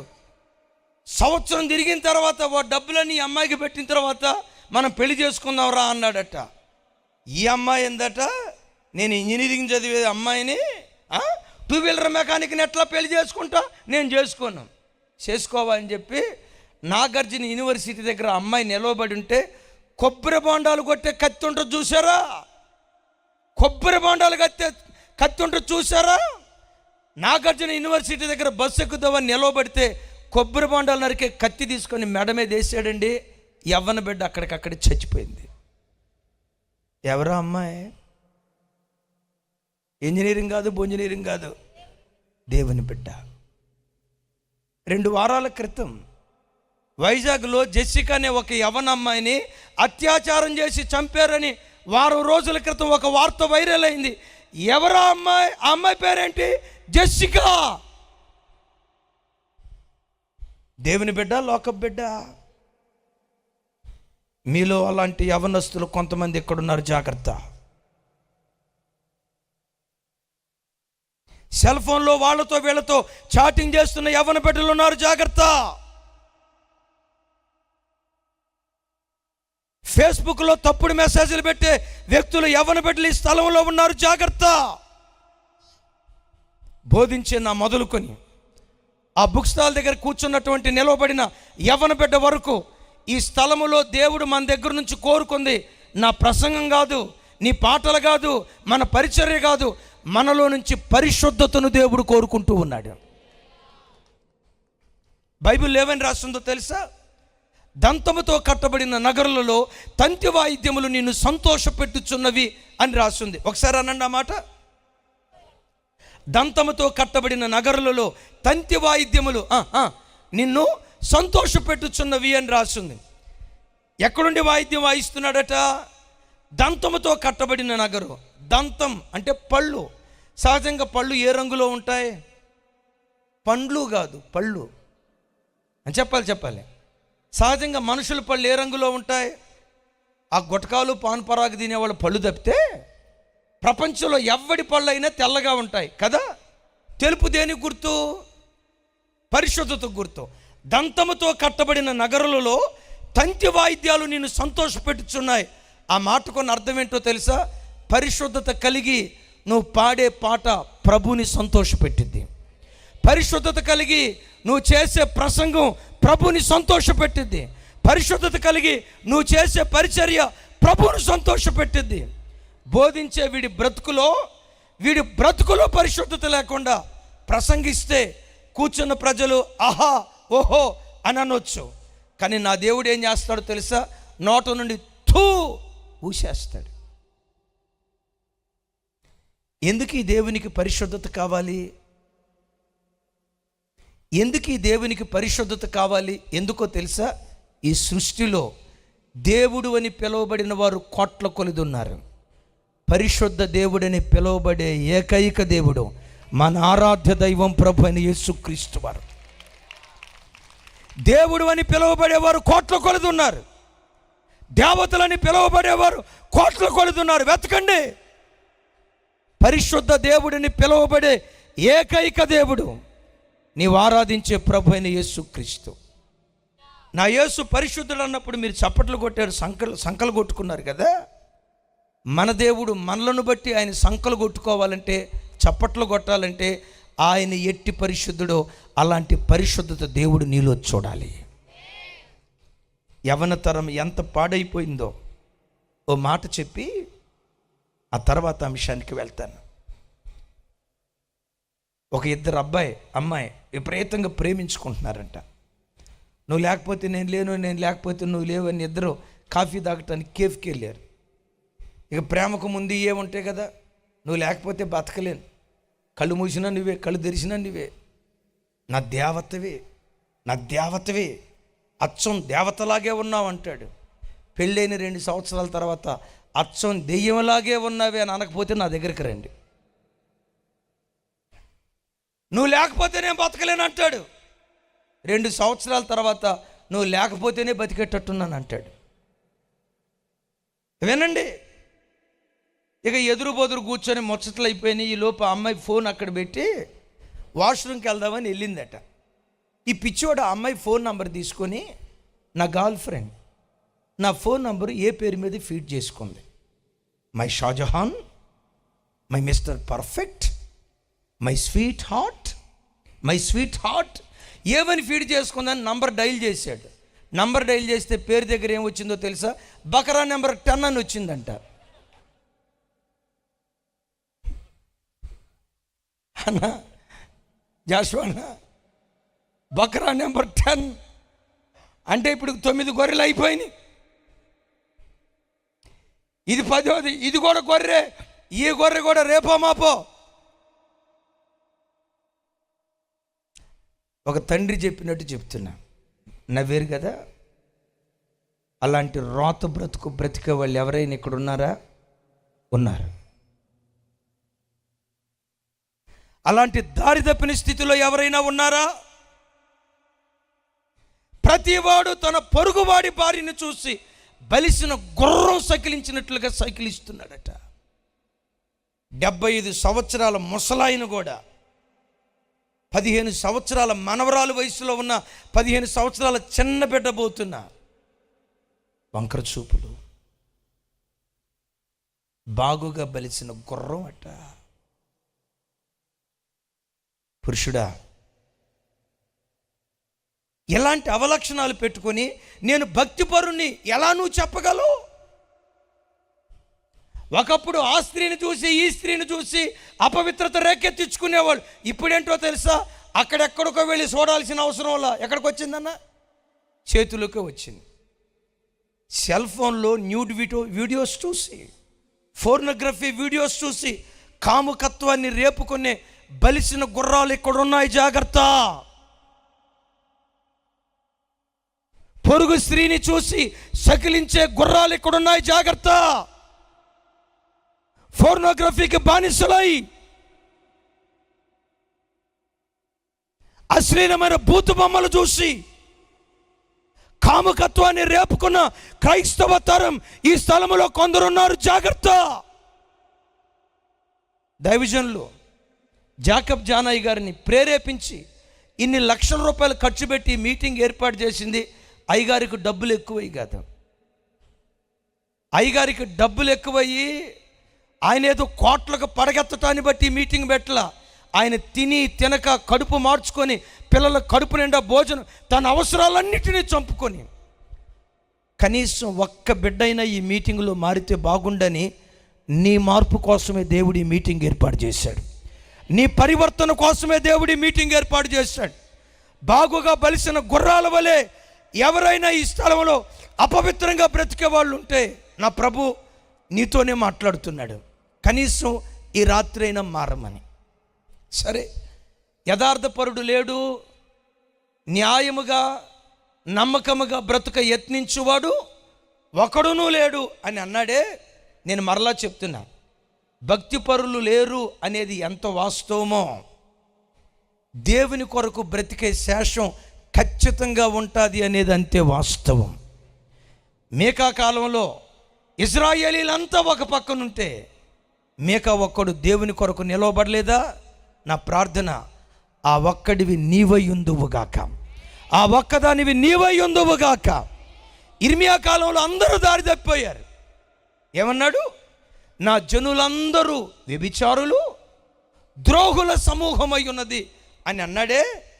వ్యభిచారులు ద్రోహుల సమూహమై ఉంటే అదే ఇర్మియా ప్రవక్త దగ్గరికి వచ్చేసరికి 16వ అధ్యాయంలో ఏమంటాడు తెలుసా? ఇర్మియా, ఈ దేశంలో నీకు పిల్లలు ఉండకూడదు, కుమారులైనా కుమార్తెలైనా ఉండకూడదు. ఏం చేయమంటావు ప్రభువా? ఏం చేయమంటావు ప్రభువా? నువ్వు వివాహం చేసుకోకుండా బ్రతుకు కాలమంతా ఒంటరిగానే మిగిలిపో. ఒకసారి నా వైపు చూడండి.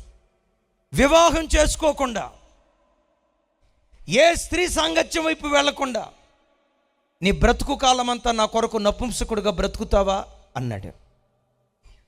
ఇర్మియా సమర్పణ ఎంత గొప్పదో చూడండి. అమ్మా, ఇర్మియా సమర్పణ ఎంత గొప్పదో చూడండి.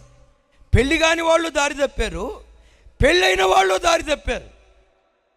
ప్రజలంతా వ్యభిచారులుగా ద్రోహుల సమూహంగా బ్రతుకుతూ ఉంటే ఇర్మియా ఒక్కడు ఏం చేశాడో తెలుసా? నేనున్నా ప్రభువా నీ కొరకు బ్రతికే గుంపులో, నేనున్నా ప్రభువా నీ కొరకు బ్రతికే గుంపులో నా బ్రతుకు కాలమంతా నపుంసకుడిగా నీ కొరకు బ్రతుకుతా, వివాహం చేసుకోకుండా బ్రతుకుతా, ఏ పరస్త్రీ సాంగత్యం వైపు వెళ్లకుండా నా జీవితాన్ని నీకే ప్రతిష్ఠించి బ్రతుకుతానని ఇర్మియా బ్రతుకు కాలమంతా దేవుని కొరకు నపుంసకుడిగా వివాహం చేసుకోకుండా ఒక పవిత్రమైన వాడిగా దేవుని కొరకు బ్రతికాడు. హల్లెలూయా. కొంచెం పెద్దగా చెప్దాం, హల్లెలూయా. కొంచెం గట్టిగా హల్లెలూయా.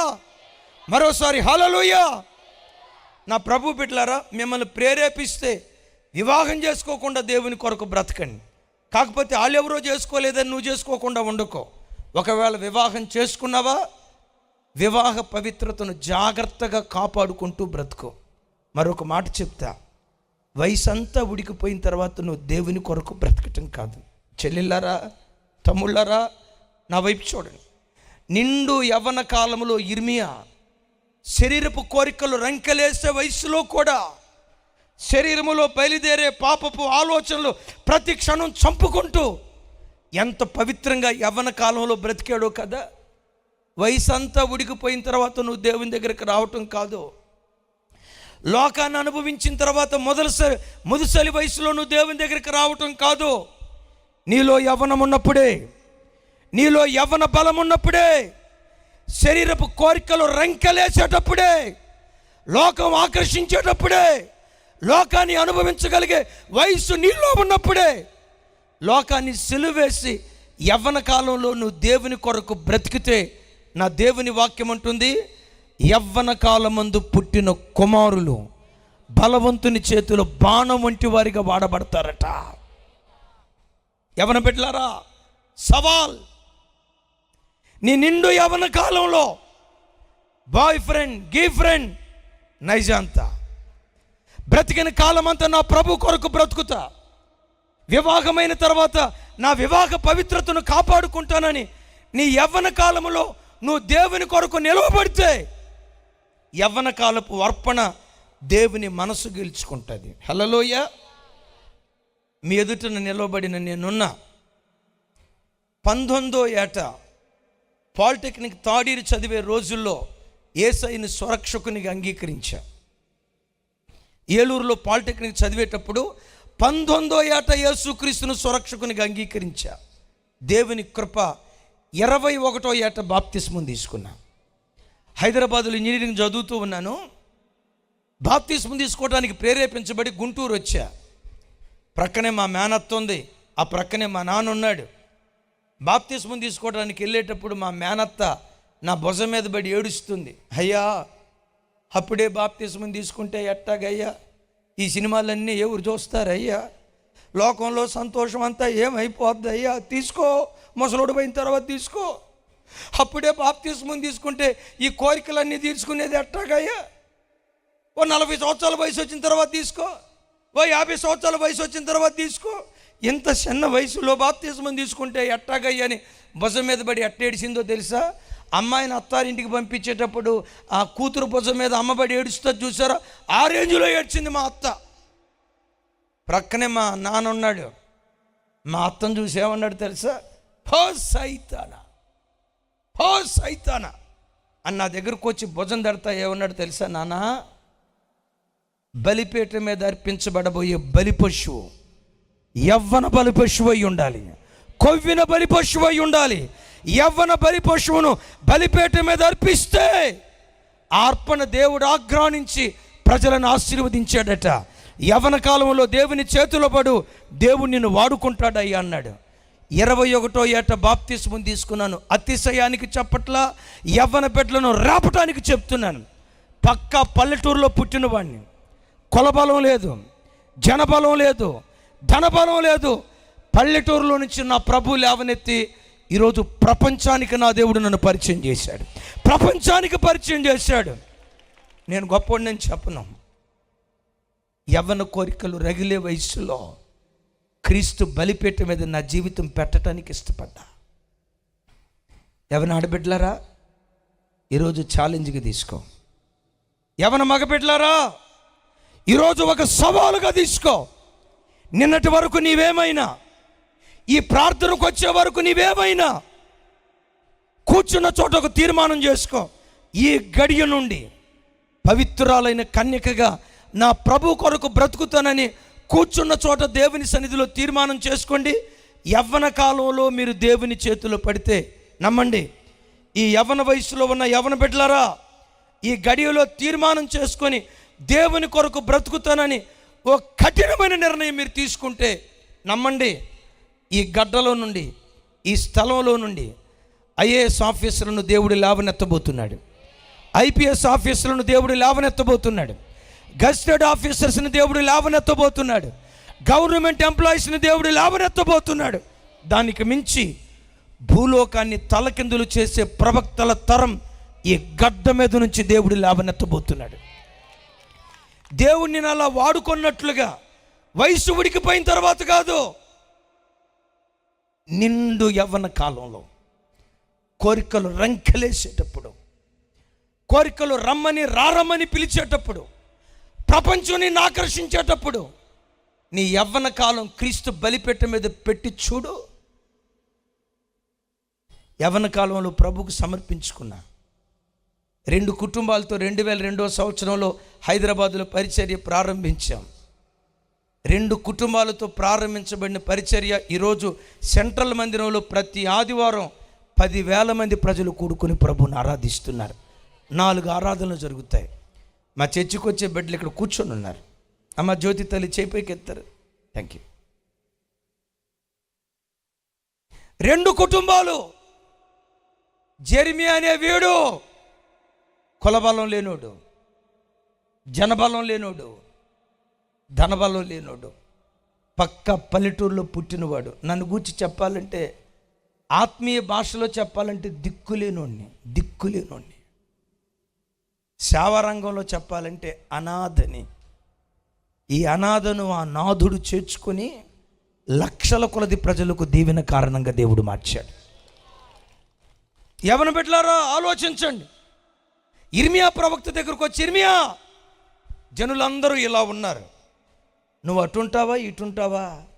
ఇర్మియా అన్నాడు, ప్రవాహంలో నేను కొట్టుకుపోనయ్యా, చేప పిల్ల ప్రవాహానికి ఎదురీదినట్లుగా నీ కొరకు నేను ఎదురీదుతానయ్యా, నీ కొరకు నేను బ్రతుకుతానయ్యా అని ఇర్మియా ప్రవక్త నిలవబట్టాన్ని బట్టి, అసలు ఇర్మియా ప్రవక్తకు దేవుడిచ్చిన అభిషేకం మామూలుది కాదు.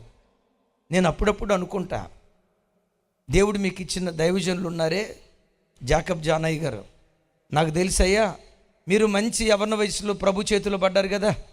ఏ వయసు అయ్యా? ఇంటర్మీడియట్ అంటే వయసు ఎంత అయ్యా అప్పుడు? అంటే నాకంటే మీరు ముందే ప్రభువులోకి వచ్చారు. నేను 19, ఆ దైవజనుడు 17. చిన్న వయసులో ప్రభు చేతిలో పడ్డాడు కాబట్టే గొప్ప వాక్య ప్రత్యక్షత కలిగిన దైవజనుడికి అభిషేకించబడ్డాడు. ఈరోజు ఇన్ని వేల కుటుంబాలకు ఆ దైవజనుడు ఆశీర్వాదంగా మార్చబట్టానికి యవ్వన వయసులో దారి తప్పాయి. మెసాలన్నా చూడన్నా, యవ్వన వయసులో నువ్వు మంచుకున్నావా? ఏం పర్వాలా, ప్రభువును పట్టుకున్న తర్వాత నుంచి నీ యవ్వన వయసు స్టార్ట్. ఈ ప్రార్థనకు వచ్చే వరకు నువ్వు ఎలా ఉన్నా, తల్లి చెల్లి, నీ దేవుడు పరిశుద్ధుడు. బ్రతికిన కొద్ది కాలం ఇక మీదట నేను పరిశుద్ధంగా బ్రతుకుతా. నా ఆలోచనల్లో, నా చూపులో, నా నోటి మాటలో, నా హృదయపు తలంపుల్లో, వెతికిన ఆలోచనల్లో కూడా పాపము లేని పరిశుద్ధమైన జీవితం దేవుని కొరకు నేను జీవిస్తా. ఈరోజు నువ్వు తీర్మానం చేసుకుంటే బలవంతుని చేతిలో బాణంలాగా నా దేవుడు తన మహిమ కొరకు నేను వాడుకున్నాను గాక. చప్పలు కొడుతూ ప్రభు వారికి స్తోత్రాలు చెప్దాం. మేకా కాలంలో ప్రజలందరూ ఒకవైపు ఉన్నారు. నేనున్నా దేవా నీ కొరకు మేకా దేవుని వైపు బ్రతికాడు. ఇర్మియా కాలంలో ప్రజలందరూ ఒకవైపు ఉన్నారు. ఇర్మియా నేనున్నా దేవా నీ కొరకు దేవుని వైపు బ్రతికాడు. ఆఖరి వ్యక్తి గురించి చెప్పి నేను ముగిస్తా. ఆయన పేరు ఎహెస్కేలు. ఎహెస్కేలు చూడండి ఆ మాట. ఎహెస్కేలు గ్రంథం దరిదాగా 30 సంవత్సరాల తర్వాత, ఇర్మియా కాలానికి 30-40 సంవత్సరాల తర్వాత ఎహెస్కేలు జీవితం ప్రారంభమవుతుంది. చూడండి ఆ మాట. ఎహెస్కేలు గ్రంథం 9వ అధ్యాయం. ఎహెస్కేలు గ్రంథం 9వ అధ్యాయం.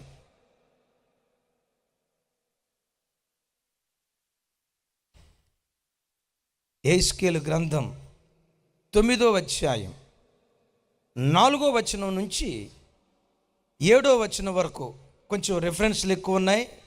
నేను చదువుతాను త్వరగా, నాతో కలిసి చెప్పండి. యెహోవా, కొంచెం పెద్దగా, యెరూషలేము పట్టణములో ప్రవేశించి చుట్టూ తిరిగి దానిలో జరిగిన హేయ కృత్యములను గూర్చి మూలుగులిడుచు ప్రలాపించుచున్న వారి లలాటముల గుర్తు వేయమని వారికి ఆజ్ఞాపించి, నేను వినుచుండగా వారికి ఎలాగూ సెలవిచ్చాను. మీరు పట్టణములో దాని వెంబడిపోయి నా పరిశుద్ధ స్థలము దగ్గర మొదలుపెట్టి కటాక్షమైనను కనికరమైనను లేకుండా అందరినీ హతము చేయుడి. అందరూ నశించినట్లు ఎవరిని విడిచిపెట్టక పెద్దవారిని, చిన్నవారిని, కన్యకలను, పిల్లలను, స్త్రీలను చంపవలెను. కానీ ఆ గుర్తు ఎవరికుండునో వారిని ముట్టకూడదు. వారు మందిరము ముందునున్న పెద్దలను హతము చేయ మొదలుపెట్టగా, 8వ వచనం నేను చదువుతాను, నాతో కలిసి చెప్పండి. నేను తప్ప మరి ఎవడును శేషించకుండా వారు హతము చేయుట నేను చూసి సాష్టాంగపడి. రైట్, నా వైపు చూడండి. ఇర్మియా కాలంలో దేవుడు అన్నాడు, ఎహెస్కేలు కాలంలో దేవుడు ఇలా అన్నాడు, ఎహెస్కేలు, యెరూషలేము అంతా నువ్వు చూడు.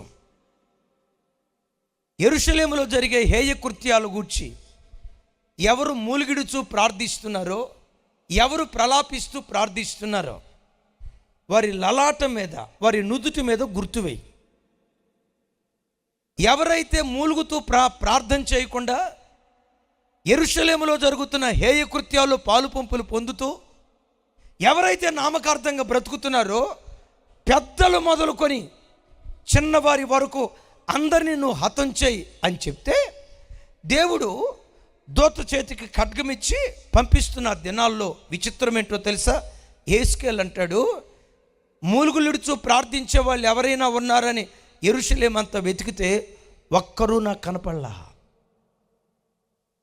ప్రలాపిస్తూ ప్రార్థించే వాళ్ళు ఎవరైనా ఉన్నారని యెరూషలేము అంతా వెతికితే ఒక్కళ్ళు నాకు కనపడలా. వధించడం ప్రారంభిస్తే నేను తప్ప అనండి మాట, నేను తప్ప అనండి, ఎవ్వడునూ మిగలటలేదు. అంటే యెరూషలేము పట్టణంలో ఉన్న ప్రజలంతా ఒకవైపు ఉంటే ఎహెస్కేలు ఒక్కడు దేవుని వైపు నిలవబడ్డాడు. గట్టిగా చెప్తాం ఆమేన్. ఇంతకీ యెరూషలేములో ఏం జరిగింది? హేయ కృత్యాలు జరుగుతున్నాయి. దేవుని మందిరంలో హేయ కృత్యాలు జరుగుతున్నాయి. దైవజనమా, మనం వెళ్తున్న మందిరాల్లో, మనం బ్రతుకుతున్న సంఘాలలో, మనం బ్రతుకుతున్న పట్టణాల్లో హేయ కృత్యాలు జరుగుతూ ఉంటే దేవుని పిల్లలుగా మన బాధ్యత ఏంటో తెలుసా? ఆ హేయ కృత్యాలు జరిగిస్తున్న వాళ్ళు మారు మనసు పొందినట్లుగా వాళ్ళ కొరకు సంఘం ప్రలాపిస్తూ ప్రార్థించాలి, మూలుగులిడుతూ ప్రార్థించాలి. సంఘం నశించిపోతున్న ఆత్మల కొరకు, హేయ కృత్యాలు జరిగించే వ్యక్తుల కొరకు సంఘం ఎప్పుడు ప్రలాపించేదిగా ఉండాలి. ఇది దేవుడు కోరుకున్నది. నిజమే ప్రభు బిడ్డలారా, ఒకప్పుడు సంఘం మీద ఉన్న ప్రార్థన ఆత్మ ఈ కడవరి దినాల్లో ఈ ఆదిమ సంఘానికి ఆ ప్రార్థనాత్మ ఉందా అని ఆలోచిస్తే ఒక ప్రశ్నార్థకమే. ఒకప్పుడు పెంతుకోస్తోళ్ళు ప్రార్థన చేయటానికి మోకరిస్తే, ఒకప్పుడు ఆదిమ సంఘం హెబ్రోన్ కానీ బాప్టిస్ట్ కానీ రక్షణ పొందిన ప్రారంభ దినాల్లో, ఆ సంఘాలు ప్రారంభించిన ప్రారంభ దినాల్లో వాళ్ళు ఉపవాస ప్రార్థనలో ప్రార్థిస్తూ ఉంటే ఆ ప్రార్థన ధ్వని విన్న కొత్త వాళ్ళు ఏమనుకునేవాళ్ళు తెలుసా? వీళ్ళ ఇంట్లో ఎవరైనా చచ్చిపోయారా ఏంటి ఇంత ఏడుస్తున్నారు, ఏంటి ఇంత ప్రలాపిస్తున్నారు, బాబోయ్ వీళ్ళ ఏడుపు వింటే మా గుండెలు కదిలిపోతున్నాయని ఆదిమ సంఘపు ప్రార్థన అనుభవాలు ఆ రోజులు అలాగుండేవి. ఈ కడవరి దినాల్లో ఏ సంఘంలో చూసినా పాటగాళ్ళు ఎక్కువైపోయారు, ప్రసంగికులు ఎక్కువైపోయారు, పరిచర్య చేసేవాళ్ళు ఎక్కువైపోయారు. ప్రార్థనా పరులు రోజు రోజుకు తగ్గిపోతున్నారు. అసలు నేను అంటా సార్, మోకాళ్ళుని ప్రార్థన చేసే యవన బిడ్డలు ఈ కాలంలో ఎక్కడ చూస్తావు? ప్రార్థన అంటంతో ఒకప్పుడు ఆదిమ సంఘం నిలువు మోకాళ్ళ మీద ఉండి, నడుము నొప్పి వచ్చిన, మోకాళ్ళ నొప్పి వచ్చిన, శరీరాన్ని చంపుకుంటూ నిలువు మోకాళ్ళ మీద ఉండి ప్రార్థించేవాళ్ళు. నేను ఎరిగిన కొందరు దైవ సేవకులు ప్రార్థనలో నిద్ర వస్తుందేమోనని పల్లేరిగాయ ముళ్ళు ముందేసుకొని ఆ పల్లేరిగాయ ముళ్ళు మీద మోకరించి, చిన్న చిన్న గులకరాలు వేసుకొని గులకరాల మీద మోకరించి కన్నీళ్ళు విడుస్తూ ప్రార్థన చేశారు.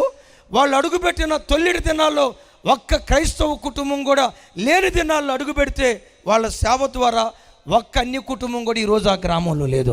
గ్రామాలు క్రీస్తు సొంతమైపోయాయి. ఎందుకు? ఆదిమ సంఘానికి అలాంటి ప్రార్థన ఉండేది.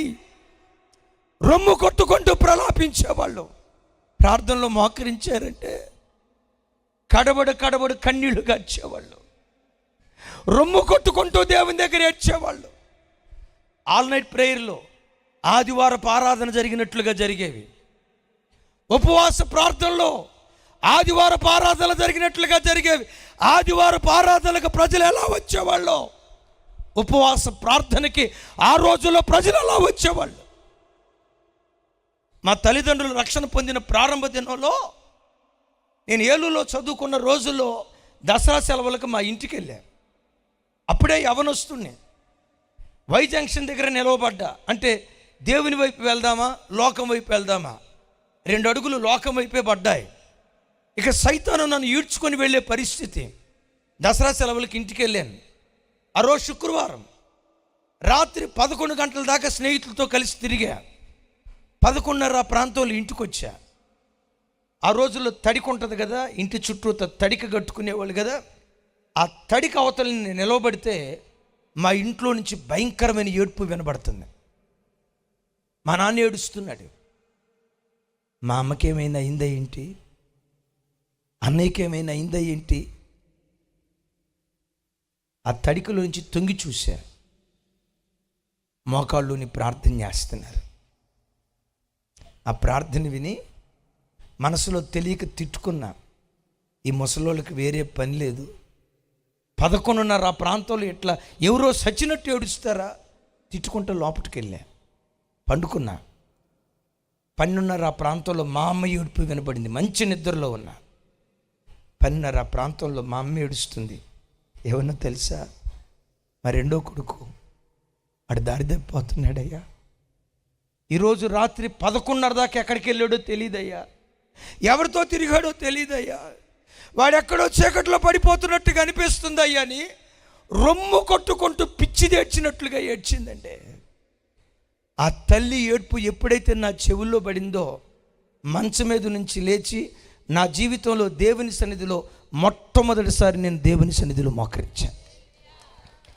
ప్రార్థన అయిపోయిన తర్వాత అమ్మా నాన్న దగ్గరికి పరిగెత్తుకుంటా వెళ్ళి అమ్మని చేయబట్టుకుని అడిగా, అమ్మా నువ్వు ఏ దేవుని కొరకు బ్రతుకుతున్నావో ఈ రోజు నుండి ఆ దేవుని కొరకు నేను బ్రతుకుతానమ్మా. నేను దేవుని కొరకు బ్రతికేటట్లుగా ప్రార్థన చేయమ్మా. లోకం వైపు అడుగులు వేసిన నా యవ్వన జీవితం ప్రభు తట్టు తిప్పబట్టడానికి నా తల్లి ప్రలాపిస్తూ చేసిన ప్రార్థన. అవును, ఉయ్యూరు పట్టణంలో దైవజనులు జాకబ్ జానయ్య గారు ప్రారంభించిన ఆ పరిచర్య తొల్లిడి దినాల్లో ఇప్పుడు లేదు అని నేను అంటలా, కానీ నేను లోకంలో జరుగుతున్న పరిస్థితి చెప్తాను. ఆ తొల్లిడి దినాల్లో విశ్వాసులు మోకరించి ప్రార్థన చేసేటప్పుడు గుండెలు కదిలాయి. ఇంట్లో ఎవరైనా చచ్చిపోయారా ఏంట్రా, శవం ఏమన్నా ఉందా ఏంట్రా అన్నట్లుగా ఏడ్చేవాళ్ళు. ఆదివారపు ఆరాధనకి ఎలా వచ్చేవాళ్ళు, శుక్రవారం ఉపవాస ప్రార్థన కూడా ఆ రోజులు అలా వచ్చేవాళ్ళు, ఆల్నేటి ప్రేయర్కి వచ్చేవాళ్ళు. ఏమంట కరోనా వచ్చిందో చర్చి వ్యవస్థ అంతా కుప్పలాగా కూలిపోయింది. ఏమంట కరోనా వచ్చిందో ఉపవాస ప్రార్థనలకు వచ్చే ప్రజలు కరువైపోయారు. ఆల్నేటి ప్రేయర్లకు వచ్చి ప్రార్థన చేసేవాళ్ళు కరువైపోయారు. మీరు ఎక్కడైనా ఉపవాస ప్రార్థనలో చూడండి, ఆదివారం చర్చి కొంతమంది వచ్చారనుకోండి, టకామని చెప్పండి. ఆదివారం చర్చి కొంతమంది వచ్చారనుకోండి, శుక్రవారం ఉపవాస ప్రార్థనకి ఎంతమంది వస్తారు? అదిగో 10 మంది అంట, దశంభాగం. ఆ 10 మంది కూడా ఎవరో చెప్పమంటారా? గోడ కానుకొని నిద్రపోయే ముసలి బ్యాచే వస్తుంది. ఎక్కడ ఉపవాస ప్రార్థన అయినా చూడండి, గోడ కానుకొని నిద్రపోయే ముసలి బ్యాచే వస్తుంది. మీరు అనొచ్చు, గోడ కానుకొని నిద్రపోయే ముసలి బ్యాచ్ ఎందుకు వస్తుందన్నా అని. ఎందుకు వస్తారో తెలుసా? ఇంట్లో కోడలు పోరు పడలేక కాదు, ఇంట్లో పని లేక కాదు. ఆ వృద్ధ తల్లులకి ప్రార్థనలో ఉన్న శక్తి తెలుసు. గడిచిన దినాల్లో ప్రార్థన ద్వారా ఎన్నో అద్భుతాలు చవి చూశారు, ఎన్నో మహత్కార్యాలు చవి చూశారు. తన ఇంటిలో, తన సంఘంలో, తన గ్రామంలో ప్రార్థన ద్వారా ఎన్నో అద్భుతాలు చూశారు. మందిరం దాకా నడుచుకుంటూ వచ్చే ఓపిక ఆ వృద్ధ తల్లికి లేకపోయినా, 3 గంటలు దేవుని సన్నిధిలో కూర్చోగలిగే శక్తి లేకపోయినా, ఏ గోడకో అనుకొని కాళ్ళు చాపుకొని స్తోత్రం స్తోత్రం స్తోత్రం అంటూ ఆ వృద్ధ తల్లులు ప్రార్థన చేస్తున్నారే. మన సంఘాలలో ఈ మాత్రమైన ఉద్యోగం ఉందంటే ఆ వృద్ధ తల్లులు చేసే ప్రార్థనే మన సంఘాల ఉద్యోగానికి కారణమైపోయింది. హల్లెలూయా. ఇంకొక మాట అడుగుతా, ఆదివారం 100 మంది వచ్చారు, శుక్రవారం ఉపవాస ప్రార్థనకి 10 మంది వచ్చారు. ఒకవేళ ఆదివారం చర్చిలో భోజనాల ప్రార్థన అనుకోండి, ఎంతమంది వస్తారు చెప్పండి? 120. ఎవరా పిసినారి మనిషి? 220 కూడా కాదు సార్, 500 మంది. పాస్టర్ గారు 300 వస్తారని ఎస్టిమేషన్ వేస్తాడు, చూస్తే 500 మంది. ఇంకా వినండి, చర్చిలో భోజనాల ప్రార్థన ఇంకొక మాట కూడా చెప్తా. ఒకవేళ చర్చిలో మొక్కల భోజనం అనుకో, ఏ మొక్కలు? సొరకాయ మొక్కలు కాదు సార్, దోసకాయ మొక్కలు కదా, మా ఒంటికి పడనే పడవు. మాంసం మొక్కలతో భోజనం అనుకో, సచ్చినోడు గడ సమాధిలో నుంచి విత్ ఫ్యామిలీతో చర్చికి వస్తాడు. భోజనాలు ప్రార్థన అనండి, చర్చిలో భోజనాలు అనండి. చర్చి సరిపోదు, టెంట్ వేయాలా, టెంటో సరిపోదు, వండిన వంట అన్నం సరిపోదు. వెళ్ళొద్దు అని నేను అనను. నా ప్రభు బిడ్డలారా, ఈ దైవజనుడు కన్యళ్లతో ఈ సంఘాన్ని కట్టుకున్నారు. ఈ దైవజనురాలు కన్యల మధ్యలో ఈ సంఘాన్ని కట్టుకునే కృపదేవుడు అనుగ్రహించాడు. నేనంట ఆదిమ సంఘం మీద, అంటే సేవకులు సేవ ప్రారంభించిన తొలిడి దినాల్లో ఆదిమ సంఘం మీద ఉన్న ప్రార్థన కంటే ఈ తరంలో రెట్టింపు ప్రార్థనాత్మ దేవుడు కుమ్మరించునుగాక, రెట్టింపు అభిషేకాన్ని దేవుడు కుమ్మరించునుగాక. చప్పలు కొడుతూ ప్రభు వారికి స్తోత్రాలు చెప్తాం. గట్టిగా గట్టిగా గట్టిగా, కొంచెం గట్టిగా హల్లెలూయా, కొంచెం గట్టిగా హల్లెలూయా. నా ప్రభు బిడ్డలారా, నేను ముగిస్తున్నా, నా వైపు చూడండి. మీరే సంఘాలకు వెళ్తున్నారో నాకు తెలీదు. మీ అన్నగా, మీ కొడుకుగా, మీ తమ్ముడుగా చెప్తున్నా, నా చేతులెత్తి దండం పెట్టి చెప్తున్నా, ఆడుతూ పాడుతూ బ్రతికే దినాలు పోయాయి క్రైస్తవ్యానికి తెలుగు రాష్ట్రాల్లో. బాధ్యత కలిగి బ్రతకాల్సిన దినాల్లో ఇప్పుడు మనం బ్రతుకుతున్నాం. ప్రతి క్రైస్తవుడు కర్తవ్యంతో దేవుని సన్నిధిలో బ్రతకాలి.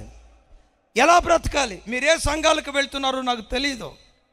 మీరు వెళ్తున్న సంఘాలలో దైవ సేవకులకు సేవలు కుడిభుజాలుగా నిలవబడండి. ఒక అకుల ప్రిస్కిల్లాలుగా నిలవబడండి. ఒక ఫిలోమోన్ లాగా దేవుని కొరకు నిలవబడండి. ఒక స్టెఫెన్ కుటుంబం కొరింథీ పట్టణంలో దేవుని కొరకు నిలవబడినట్లుగా దేవుని సన్నిధిలో నిలవబడండి. ఆదివారం చర్చికి వచ్చి వెంటనే వెళ్ళిపోవద్దు. చాలామంది చర్చికి ఎట్లా వస్తారో చెప్తా. వాళ్ళకి నేను ఏమని పేరు పెడతానంటే ఆయారాం గయారాం.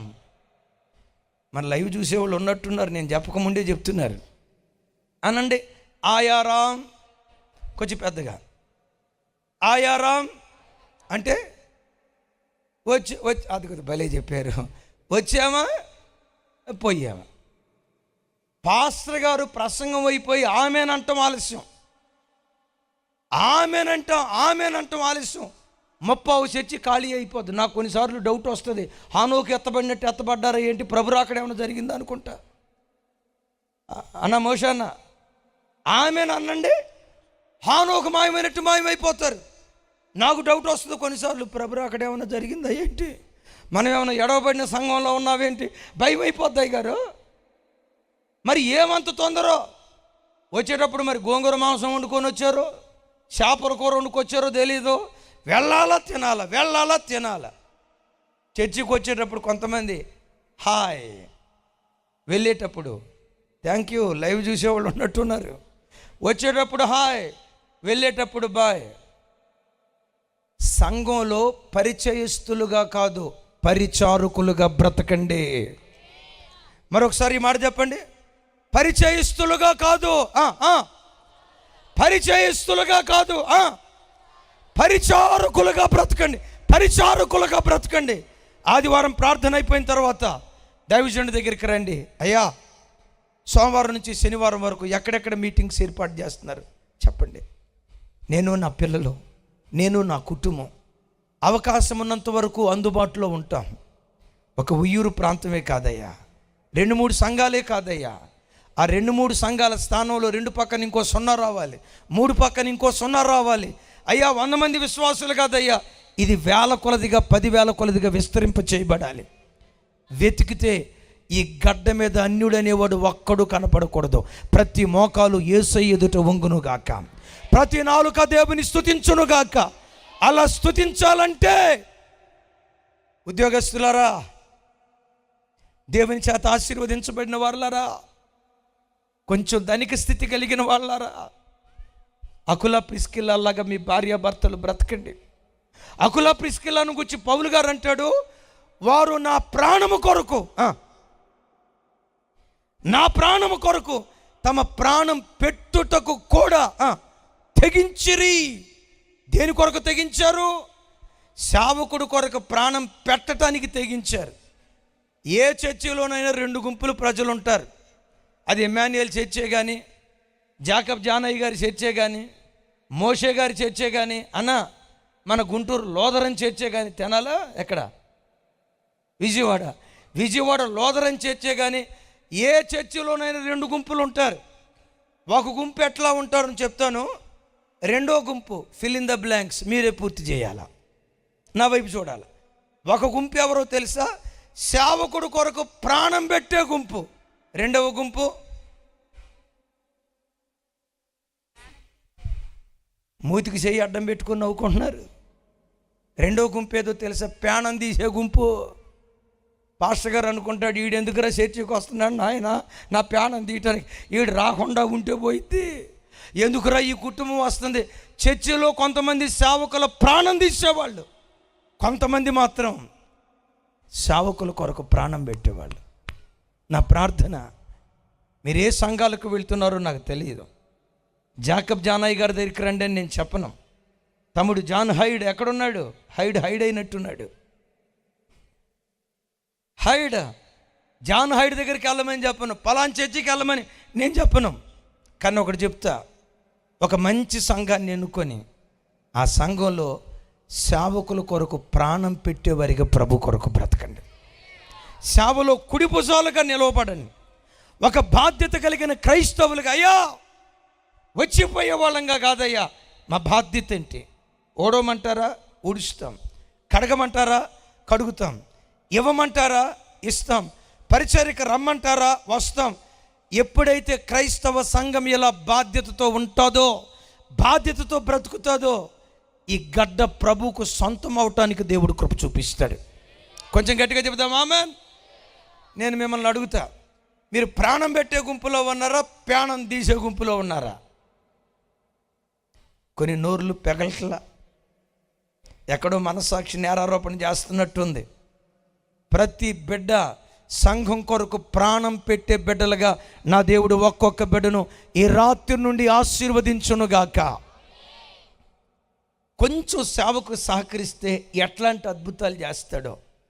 అమ్మ జ్యోతి తల్లి నిలబడరా, వాస్తవంగా ఆ తల్లి వస్తుందని నాకు తెలియదు.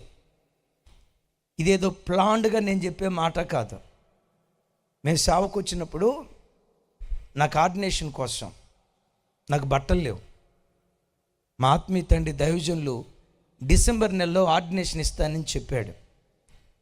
ఆర్డినేషన్ దినాన ఒక కొత్త బట్టలు వేసుకొని వెళ్ళటానికి కూడా స్తోమత లేని పరిస్థితి. సరిగ్గా ఆ నెలలో ఈ తల్లి మాకు 5,000 రూపాయలు కానుకిచ్చింది. 2002లో ఆ తల్లి ఇచ్చిన డబ్బుతో, కూర్చోమ్మా, ఆ తల్లి ఇచ్చిన డబ్బుతో నేను బట్టలు కొనుక్కొని ఆర్డినేషన్కి వెళ్ళా. పాత విశ్వాసులు కొంతమంది ఉన్నారు మా చర్చిలో. మ్యాక్సిమం ప్రతి బిడ్డ పరిచర్యకు నీళ్లు పోసేవాళ్ళే కానీ నిప్పులు పోసేవాళ్ళు లేరు. ఆ బిడ్డలో నీళ్లు పోయటాన్ని బట్టి ఒక్క సంఘం ఈరోజు లక్షల కుటుంబాలుగా దేవుడు ఆశీర్వదించాడు. మీరు ఏ సంఘాలకు వెళ్తున్నారో నేను అడగను, కానీ ఆ సంఘాలలో దైవ సేవకులకి ప్రాణానికి ప్రాణంగా ప్రేమించండి. సేవ కొరకు ప్రాణం పెట్టండి. సేవ కొరకు ప్రాణం పెడితే ఏం జరిగిద్దో చెప్తాను. క్రీస్తు శరీరం అనేది సంఘానికి శిరస్సు ఎవరు? క్రీస్తు శరీరం అనేది సంఘానికి శిరస్సు ఎవరు? సంఘానికి శిరస్సు ఎవరు? యేసుక్రీస్తు. విశ్వాస ఎవరురా తల్లి? విశ్వాస అందే. నువ్వు శిరస్సు అవటాన్ని బట్టి వచ్చిన గొడవలన్నీ. సంఘానికి శిరస్సు ఎవరు? ఒకసారి చెప్పండి అన్న. సంఘానికి శిరస్సు యేసుక్రీస్తు. ముగిస్తున్నా, నా వైపు చూడండి.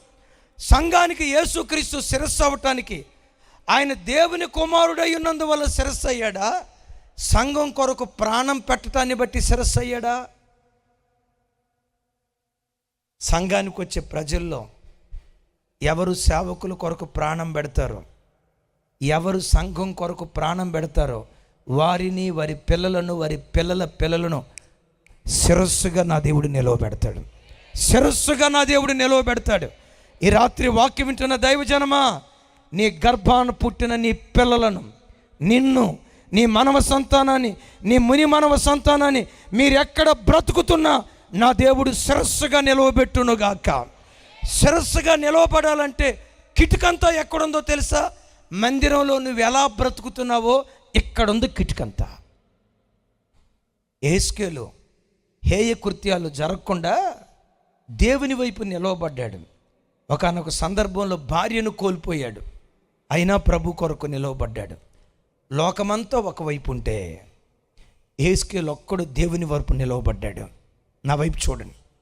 భక్తిపరుడు లేడు అనే కాలంలో దేవునికి శేషం ఎప్పుడు ఉంటానే ఉంది.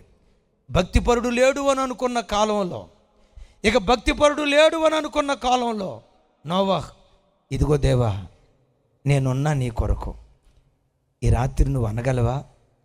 నోవాహ్ కుటుంబంలాగా నా కుటుంబం నీ కొరకు బ్రతుకుతుందయ్యా, నా కుటుంబం నీ కొరకు నిలవబడుతుందయ్యా. అవును, మేకా కాలంలో లోకమంతా కొట్టుకొని పోయింది. వేసవి కాలం పరిగ ఏరుకున్న తర్వాత పంట పొలం ఎలా ఉంటుందో, దేశం ఎలా ఉందని అంటూ ఉంటే, లోకమంతా కొట్టుకొని పోతూ ఉంటే మేకా అంటాడు, ఇదిగో దేవా నేనున్నా నీ కొరకు.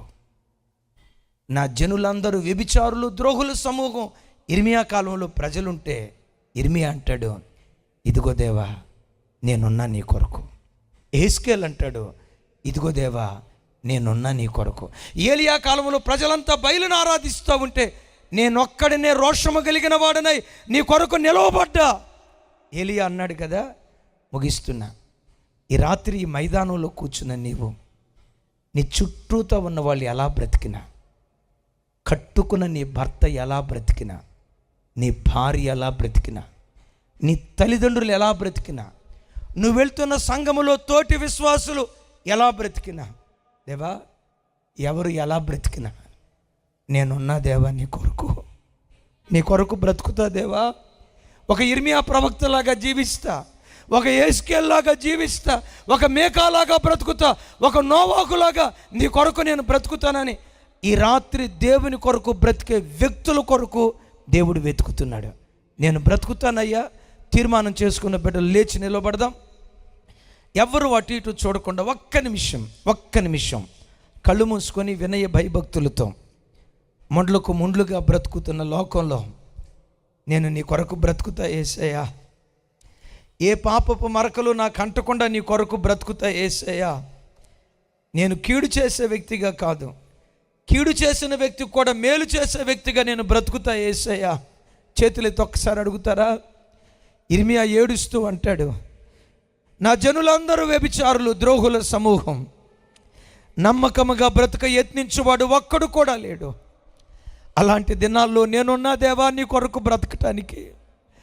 తన నిండు యవ్వన కాలంలో అవివాహితుడిగా దేవుని కొరకు మిగిలిపోయాడు. ఈరోజు ఈ మాటలు వింటున్న దేవుని బిడ్డలారా, అనేక మంది యవ్వన బిడ్డలు ప్రార్థన కోటానికి వచ్చారు. యవ్వన బిడ్డలారా, దేవుడు మీతో మాట్లాడుతున్నాడు. వయసు అంతా ఉడికిపోయిన తర్వాత దేవుని దగ్గరికి రావటం కాదయ్యా. లోకంలో చేయాల్సిన కార్యక్రమాలన్నీ చేసిన తర్వాత దేవుని దగ్గరికి రావటం కాదు. నీ నిండు యవ్వన కాలంలోనే దేవా నీ కొరకు బ్రతుకుతానయ్యా, దేవా నీ కొరకు బ్రతుకుతానయ్యా తీర్మానం చేసుకున్న ఒక్కొక్క బిడ్డ ప్రభు వైపు చేతులెత్తి నోరు తెరిచి ఒక ప్రార్థన చేస్తారా? సంఘంలో కుడి భుజాలుగా నిలవబడతానయ్యా, పరిచర్య కొరకు ప్రాణం పెట్టే వ్యక్తిగా నేను ఉంటానయ్యా. లోకమంతా ఎలా అయిపోయినా, లోకంలో ప్రజలందరూ ఎలా బ్రతికినా, ఇదిగో దేవా నేనున్నా నీ కొరకు, ఇదిగో దేవా నేనున్నా నీ కొరకు బ్రతుకుతానయ్యా.